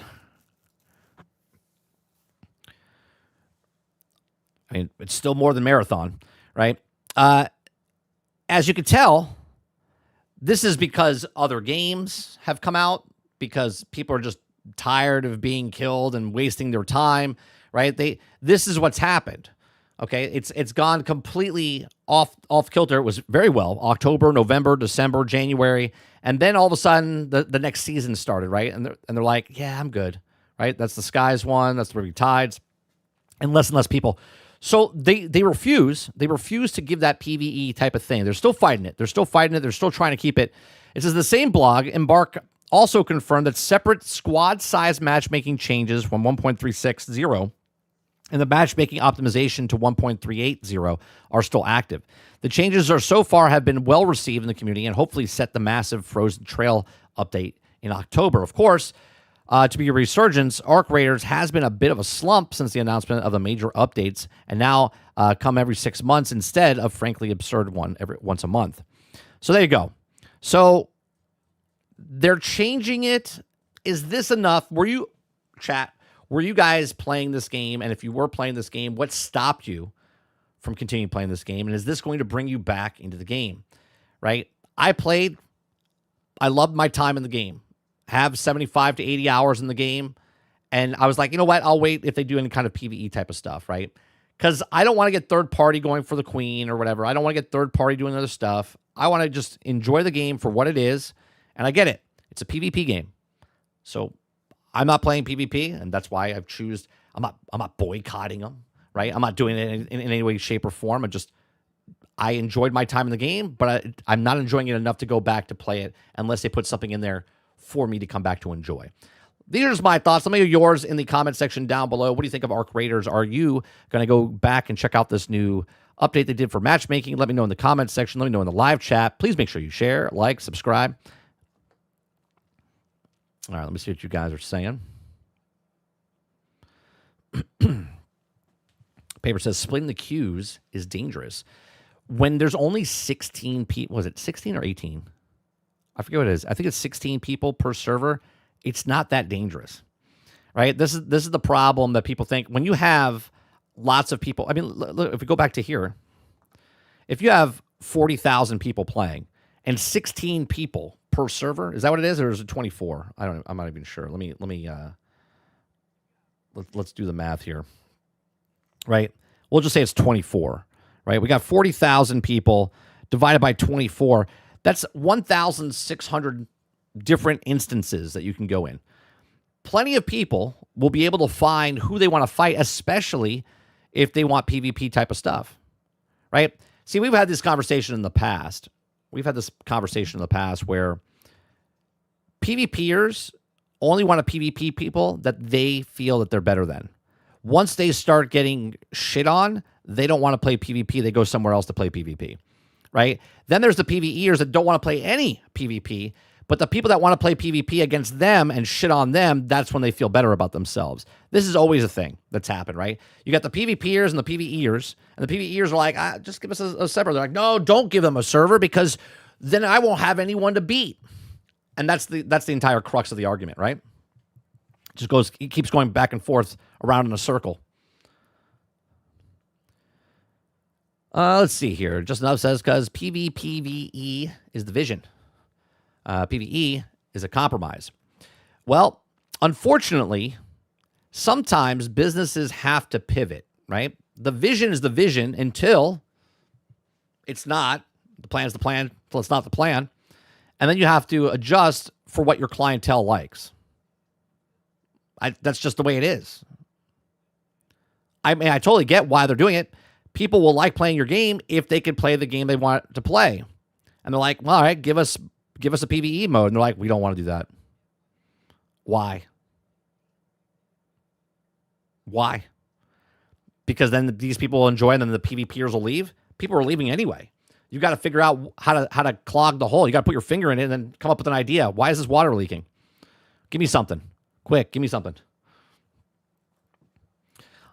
I play the queue times are insane since the new matchmaking changes. I regularly wait 3 to 5 minutes for matchmaking. 3 to 5 minutes. Why does it take so long if there's only a certain amount of people? Because after a certain period of time, you can't even join that server anymore. What is it, like 15 minutes? Once it gets to 15 minutes, you can't join that server anymore? Luke says people want more maps and story. Water Bear says, I would come back if they added a full PvE mode. Mr. Luke says the reset was a big putting off for me. Yeah, the reset, yeah. Which is funny, Luke, because in a game like that, I don't like the reset. I don't like the reset in Diablo, but I'm playing a game, or when I played the alpha of Legends of California, which they're going to do a reset every month, but there's stuff that you keep. So everything that's resetting is like you have to build your base again and you have to go up the levels again, but you're still keeping the stuff from each time, which is just like a cosmetic type of thing. And I don't know if I like that better just because of the thematic of it, which is Western. I don't know.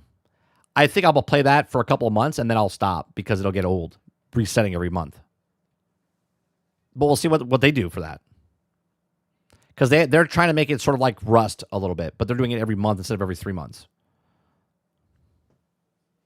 Paper says, well, I have no idea how the multiplayer in Ark works. Haven't played it. Ark Raiders is more alive than Marathon, which is crazy. What is Marathon right now? Oof. Oh, well, it is Tuesday, right? They do have reset. God damn, dude.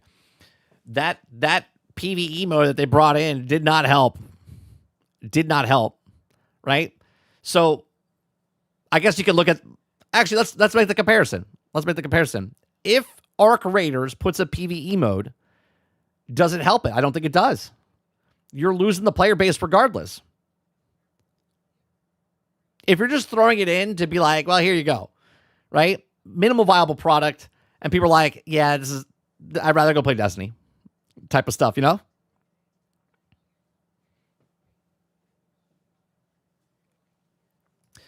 What made Ark Raiders specials were the social interactions of presently of the everything, every raid has unique. Was it completely gone now? Well, the thing is, you can't plan that as the developer, right? They didn't know that the crowd was going to be so interactive and then have people like Peanut play the game and make that culture happen, right? It's about the moments that happen and then it invests into the game and then spreads. Because other games put voice chat in doesn't mean that game is going to be just as popular as this. You see what I'm saying? The proximity chat doesn't make one game better and make the other game worse. It's about the players that are playing the game. So even if you could do the interactions in other games, doesn't mean it's going to pop off like that. Look at Grand Theft Auto Online, for instance, right? Grand Theft Auto Online, when people were playing it, people started making a server, then started role-playing on that server, and then it fucking blew up in 2016, right? Where people were, because they created the stories. They created what was going on there. Rockstar didn't do shit there. So it all depends, right? You can go to a shitty restaurant or a shitty bar and have a shitty time. Or you could have a person with you that makes it a good time, and then all of a sudden that shitty bar becomes one of the best bars you've ever been to.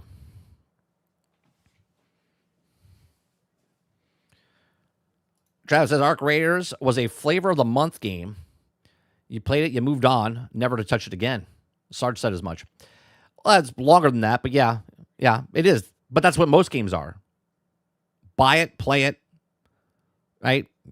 Destroy it, and then never come back. That's what it is. Sarge says, you can't just go into PvP server you want by actively attacking players. I mean, again, you can see what happened with Fallout 76. Fallout 76 was supposed to be a battle royale, like not a battle royale, but a PvP all the time. And the crowd was like, or the fans were like, no. And now it's one of the best, like, server games. People are super nice on that game.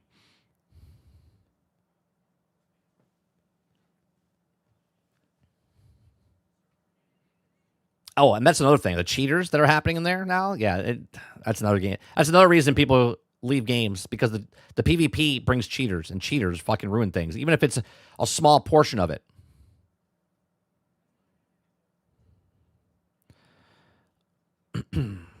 Just Nuff says, I quit before any of the matchmaking was revealed.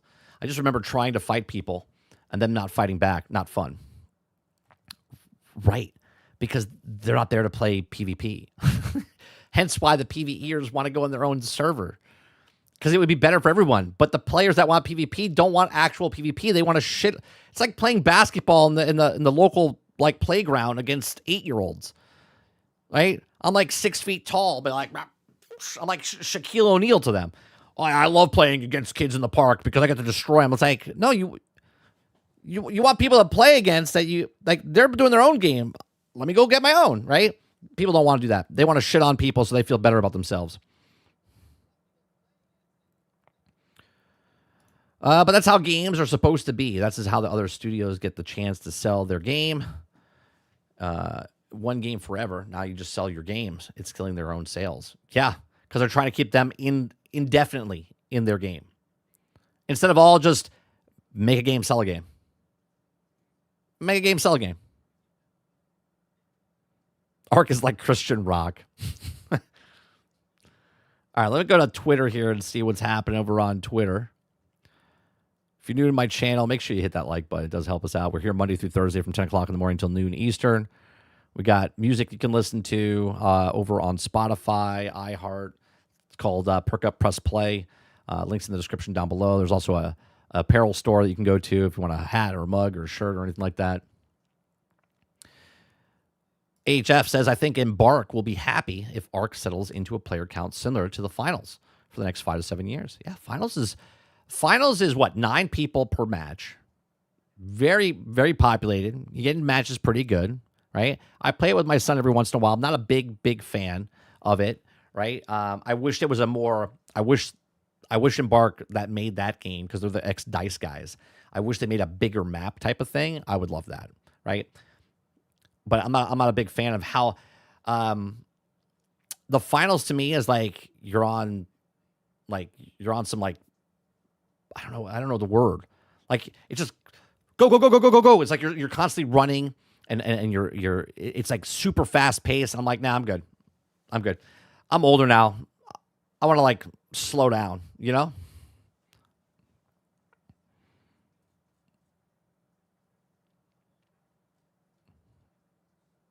Let's see what else is going on. Sam Altman thinks that now Singularity is going to be awesome for the world. OpenAI CEO thinks AI Singularity is already upon us. I think someone already said that back in the day, didn't they? What else we got going on? I don't think Embark expected Ark to blow up. No, they thought there was going to be a small... They said around 10,000 people is what they originally thought. And then it fucking exploded. and they sold, what was it, 12 million copies? They wanted a concurrent player base of like 10,000. Instead, they got what they got, which was, what they get? They got 481,000. They wanted 10. They're above what they want. So basically, Arc Raiders is exactly where it's above where they wanted to be. They wanted to be around 10 to 15,000 concurrent players. They're at 27 on the low end, 40 at the high. So they're very happy.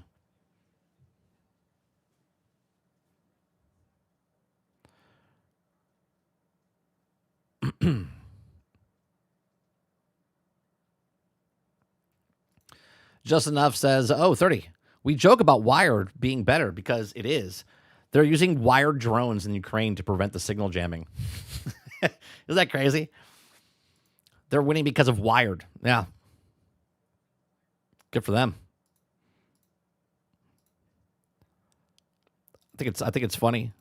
Everyone wants to go digital this, digital that. Someone's like, "Oh, what about we just do this?" Still waiting for the 100 million players in Battlefield. Oh, it's coming. It's coming, Sarge. I don't know if you've seen the uptick. Have you seen the uptick in Battlefield? It's coming. You see? Look at the uptick. Let me show you. Okay, everyone's like, "Ooh," right? So this is them. This is play for free. Okay, after play for free, this is season 2, and then it went oop, and then it went again. It went oop, back up to 84 because this was like a little update they put in. This is the update for the naval combat right here, and there it is. You know, it's a little update, and now it goes back down.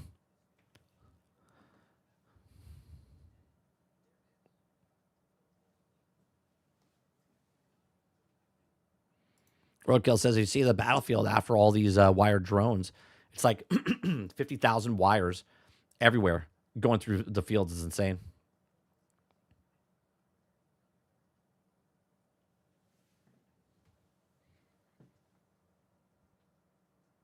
Roadkill says, Battlefield is amazing again. Don't you understand this? It's not. It's not. It's not a complete. It's not complete just yet, Roadkill. We're almost at the 1 year mark. Okay, we're almost at the 1 year mark. They still have another 7 months to go. Once it hits 12 months, you have 6 more months to go, and then Battlefield will be back. Sarge says the uptick was like a dwarven erection. Oh, man.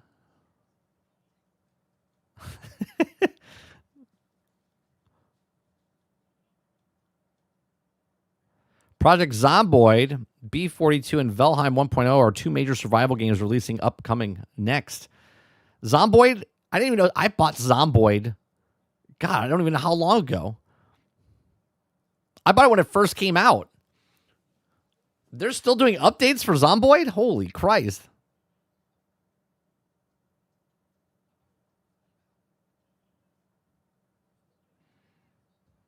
It'll be back, but fix it, please. That's right.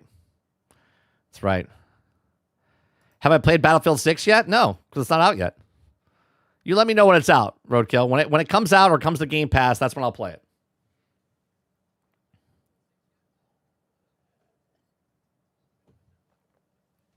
When Battlefield comes out in their 1.0 and they actually fix the actual game, or it's on Game Pass and they don't fix the game and I don't have to pay anything for it, well then, yeah, then I'll play it.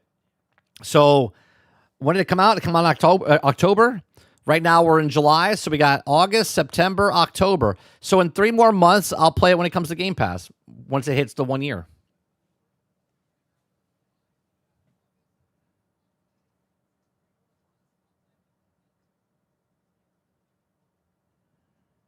Yeah, when it comes to Game Pass, I'll play it 100%.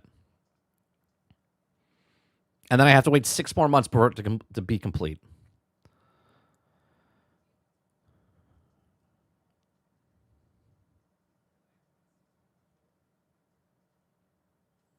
All right. What we got? Is there another story we can do inside? Because nothing happening on Twitter. There's no like stories popping up.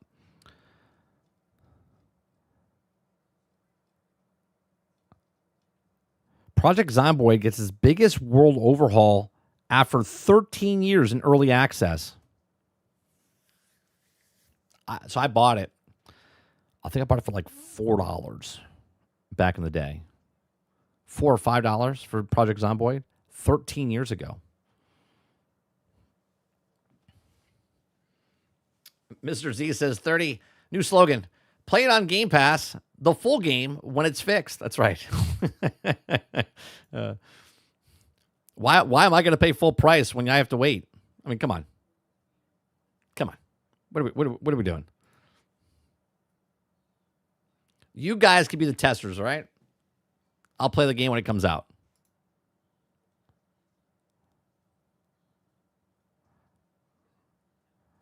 Yeah, there's no. It's quiet. It's all quiet on the front here. Oh, I saw a video yesterday. I think it was learn something new every day or something like that. I forget what it was. The he had a chart because he was talking about a grill scrubber that he created, and he had a chart of what it costs a company and what it does to make where it pushes the money. You know what? Let me find it real fast. I thought this was actually, it was learn something new every day, learn every day. What was that guy's channel's name? I don't know if it's in my history. Let me go to my history here and see if I can find it.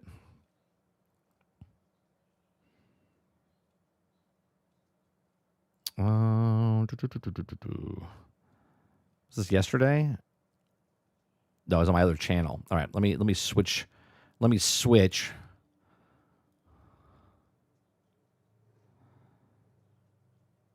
And go watch history here. That's cooked. That's the bowling thing. Where is it? Give me a second. I'll find it, and then we'll go over the end part of this. Okay, here it is. Can you Okay. He talks about manufacturing stuff in the United States and stuff like that. It's a good video if you want to watch it, right? But at the very end, he talks about what the strategy is about money, okay? And how companies need to respect the customer and how much they can push and stuff like that, right? So we're going to watch this last little bit right here because I think this is important to know so you guys can understand what corporations and stuff do, okay?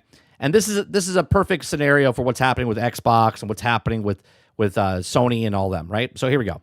Perambulator, I think that's what I call it. Let's look at this thing and let's just start to play and explore. So Smarter every this day, thing is really fun, and you'll notice we have a lot of shapes and stuff going on. So let's look down here.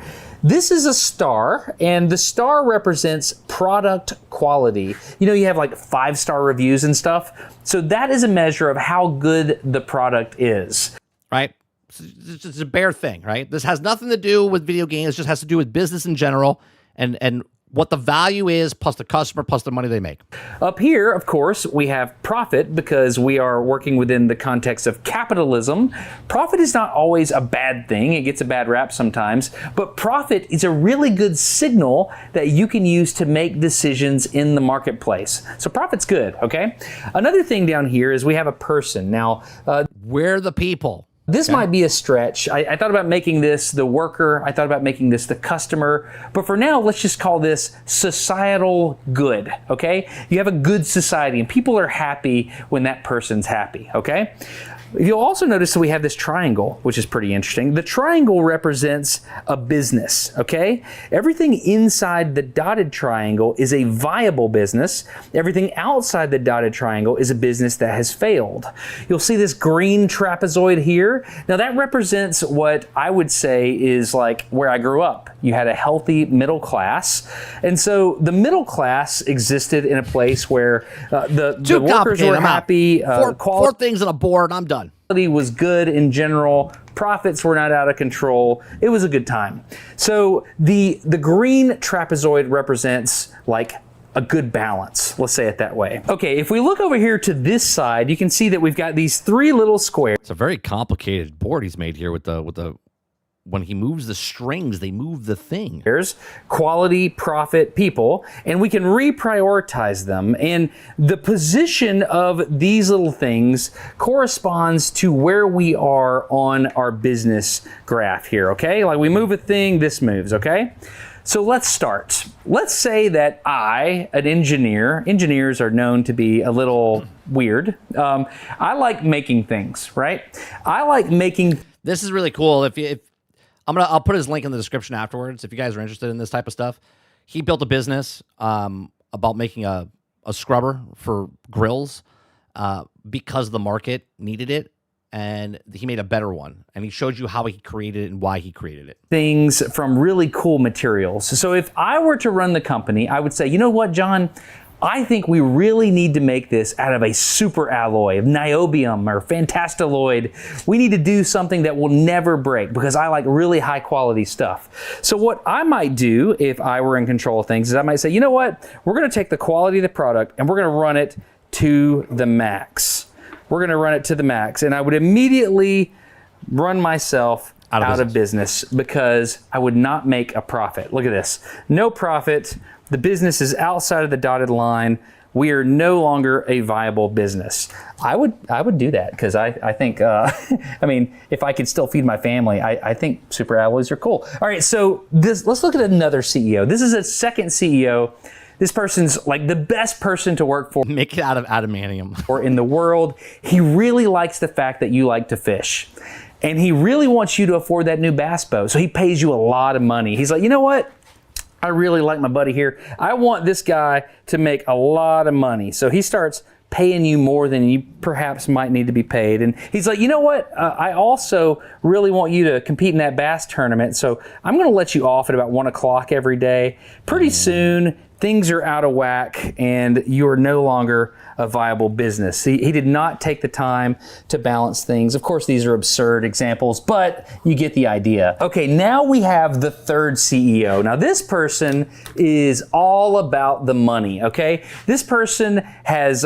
This is Sony. This is Xbox. This is who we're talking about now. Started a business that makes a grill scrubber, for example, and he's got a product that's viable, okay? It's a good balance between quality and people, but like it's not making a lot of profit. But then this person that gets in the director's chair says, you know what? We really need to make more money.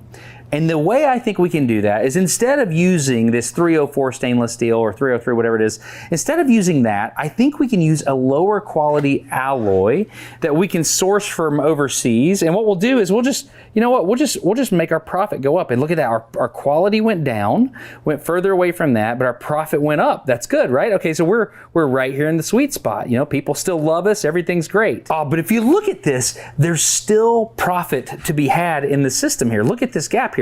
So what we could do is we've got... Yeah, Hiroki Totoki's taking notes right now. He's like, hold on. 30 and SG's talking about this stuff. I didn't know he was going to talk about this today. Let me take some notes. These workers here. What if we paid the workers less? In fact, let's not even hire permanent workers anymore. Let's hire contract employees, give them no future in the company. Oh, contract employees like Microsoft does. Just temporary workers. Yeah, let's do that. So let's just push our profits up even higher. Yeah, we can start exploiting people. Look at that. Oh man. Look, we now, you know, our quality and our people, they're meh, you know, but still look at our profit, man. We are so much man, this is great. The shareholder value is going through the roof. This is fantastic. Yep. But can we do more? Are there more things we can do? I know. Let's just move the whole operation overseas. Let's quit doing this long-term thinking thing. Let's think short-term and look at that. Oh man, alive. Look at all this profit we have made. You're at the pinnacle of what you can be at. Right up into that's where they're at right now. A maximum profit business that has what I will call wedged itself up into the profit crotch. This is the most profit you can get out of a company without poking through the other side and ticking people off. And this is why almost every product... That's the timeline we're in right now. That is the gaming industry as we are right now. They're about to break over the unsustainable type thing. product you have that you've loved has eventually become a crappier version of itself. Because what happens, this was written about by a guy named Cory Doctorow. He has a word that I'm not going to say here, but I'll just call it encrapification. Yeah, shittification. The encrapification of a digital product in his case is what he was explaining, but I think it applies to physical products as well. What happens is at some point you capture the market, and then the game just becomes profit extraction. The motivation changes, and you no longer care about how good the quality of the product is or the people or how it affects your community even. You don't care. This is the timeline we're in. You just want to maximize profit. And that's how you end up making things that hurt people or that just aren't good. That's why the reason he's bringing that up and he's holding someone else's bristle brush up is because the bristles fall off and they're not responsible. There's like lawsuits every year about the bristles coming off, and then people like it's in their burgers and shit. A lot of times we don't have good options in stores. It's because the minimum viable product. The minimum viable product, right? Which is what we get in the video game industry now. That will extract profit from me is produced and put in front of me. And as long as I continue buying it, the cycle continues. But let's say that this Scrooge McDuck of a CEO goes a little too far and says, you know what? There's even more profit to be had. There's more profit. How do we get the more profit? Let's go all digital and take away everything from physical. What if I can make my manufacturing processes even cheaper? You can make them real cheap because you don't have to make them anymore. Let's convert our disc company into a AI company now. I don't even know the glue or how they're melting that in. What if we just don't do quality control or whatever? I don't even know how it happened. Boom. Suddenly, you pop right through the profit crotch and you poked out the other side. And congratulations, you just made a grill scrubber that hurts people, and you have to withdraw millions of scrubbers from. Now, obviously, Sony's not hurting anybody because they're not making a product that's like physically hurting anybody. But they are physically hurting their customers. The customers that made them the billion-dollar company they are. Product shelves because you are hurting people. That is a real thing that happens. And I want to show you kind of how we started. Let me adjust the perambulator here. So John and I, when we started doing this scrubber, we kind of started here. We had a super high quality product. It was really good. People really enjoy it. This is where we're at. But we've made process optimization decisions that is now changing the profit game. And so we're looking at this big picture question, right? Let's go talk to John at JJ George, which is where we sell the Smarter Scrubber from. Let's go see what John has to say about the decisions in the near future. Okay. So there you go.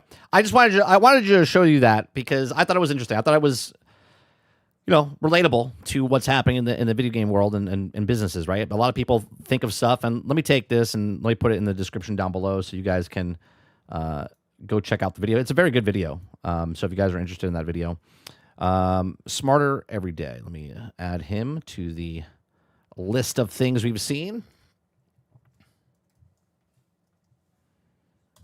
Right.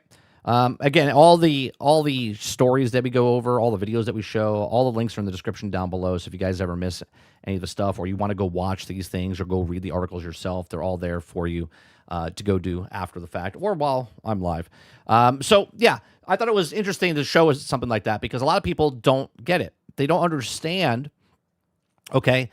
They don't understand how businesses run and what they do. Right. So when I saw that, I was like, oh, this is a perfect opportunity to bring this up on stream. And that's what we do here, right? I'm not against, one company or the next. I'm against corporations trying to take advantage of the system. And right now, you're allowed to be in corporate world. You're allowed to be greedy. Okay. But there's a point of greed that you surpass, and which is that triangle he showed. Okay. Where now you've gone too far. You've gone too far, and now you're affecting me because I like physical. Now, we've talked about physical on here all the time. Past years, I said you always buy physical until you can't because the companies dictate what's happening. Well, now they're dictating, okay? And it's so ridiculous that even yesterday, even Eclipse brought it up, that Sony's made a record player. They just made a record player that you could buy so you can listen to vinyl records. Well, that's kind of weird coming from a company that's trying to get rid of video games in physical form, but yet they made a physical record player so people can listen to records that are decades and decades old. Okay, so why does music, movies, and books still get to have physical and digital, but yet video games cannot? This is why we talk about it. Okay, if you want to do the blackout from the 23rd to the 30th, cool. Okay, that's one point on the slide of, hey, they're listening, but they're not going to listen until the customers that made them the billion-dollar company, fold and understand that the reason they're there where they are is because of us, and now they're just throwing us aside to try to get new of us. And I'm not cool with that, right? I don't support the things I don't want to support. I support the things I do want to support. These are my thoughts. Let me know yours in the comments section down below. Go check out Smarter Every Day. Subscribe to the channel. Give it a thumbs up. Thought it was a good video. And on that note, chat, let's go back to you guys. See what you guys are saying. Argus says, probably cheaper to do no quality control and pay the lawyers than pay the humans to do quality control. The sad state of our country. Yeah. Saku says, Sony/PlayStation emotionally hurt me getting rid of physical media. I'm sorry about that. Just Enough says, if only this was a group that could do something about it with regulations. Right.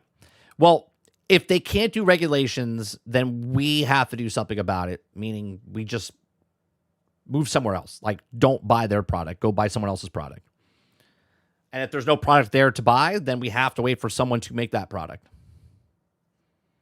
Sort of like he did with the scrubber.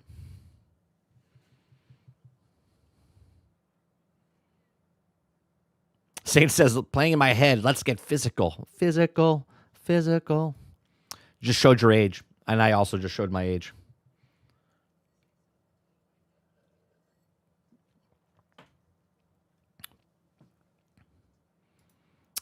If physical media is so irrelevant, like everyone says, why can't the billion-dollar company throw a little guy a bone and give us our plastic discs?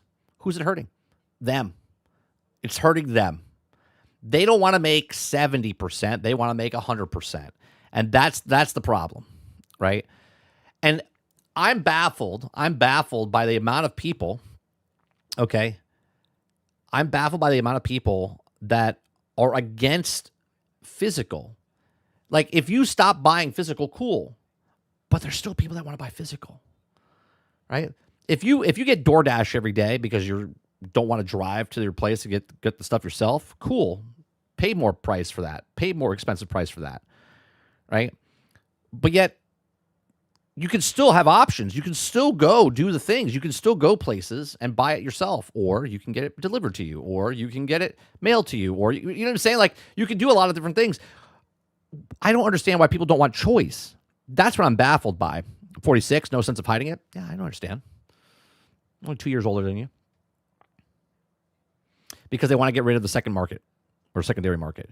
Yeah, completely gone. And the best part is, right, people look at this and go, well, only if we saw this coming. Only if we saw this coming. We're seeing it coming right now. And they're like, it's too late now. It's too late now. I can't do anything about it. So I'm just gonna give up. I'm just gonna buy digital, right? Cool.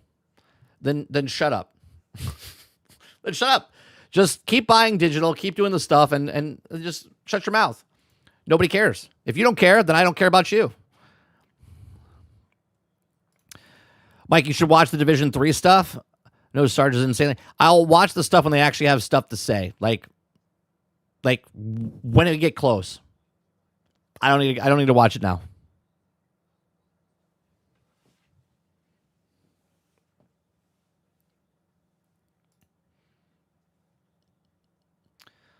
All right, chat.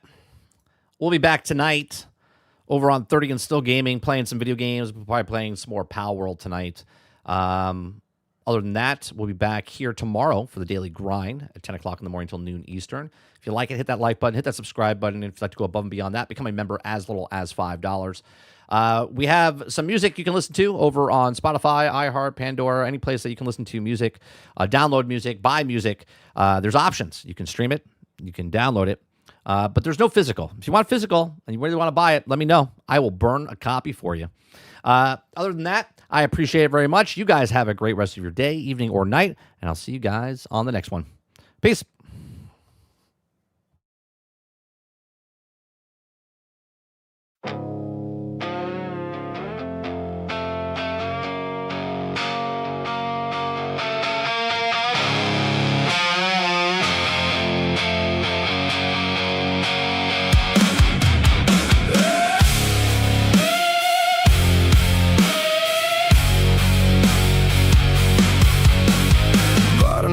Promise wrapped in neon light.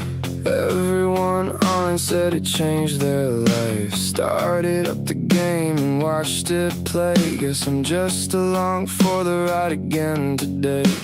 Walk real slow through another empty hall. Character keeps talking while I do nothing at all. Hold the stick forward, that's the big design. 10 out of 10 every single time. And I miss those nights, failing 20 times. Now everything survives itself without me trying. Gaming lost its soul somewhere, buried underneath perfect scores and scripted air. I press one button, the game does the rest. Still they call it one of the best. Yeah.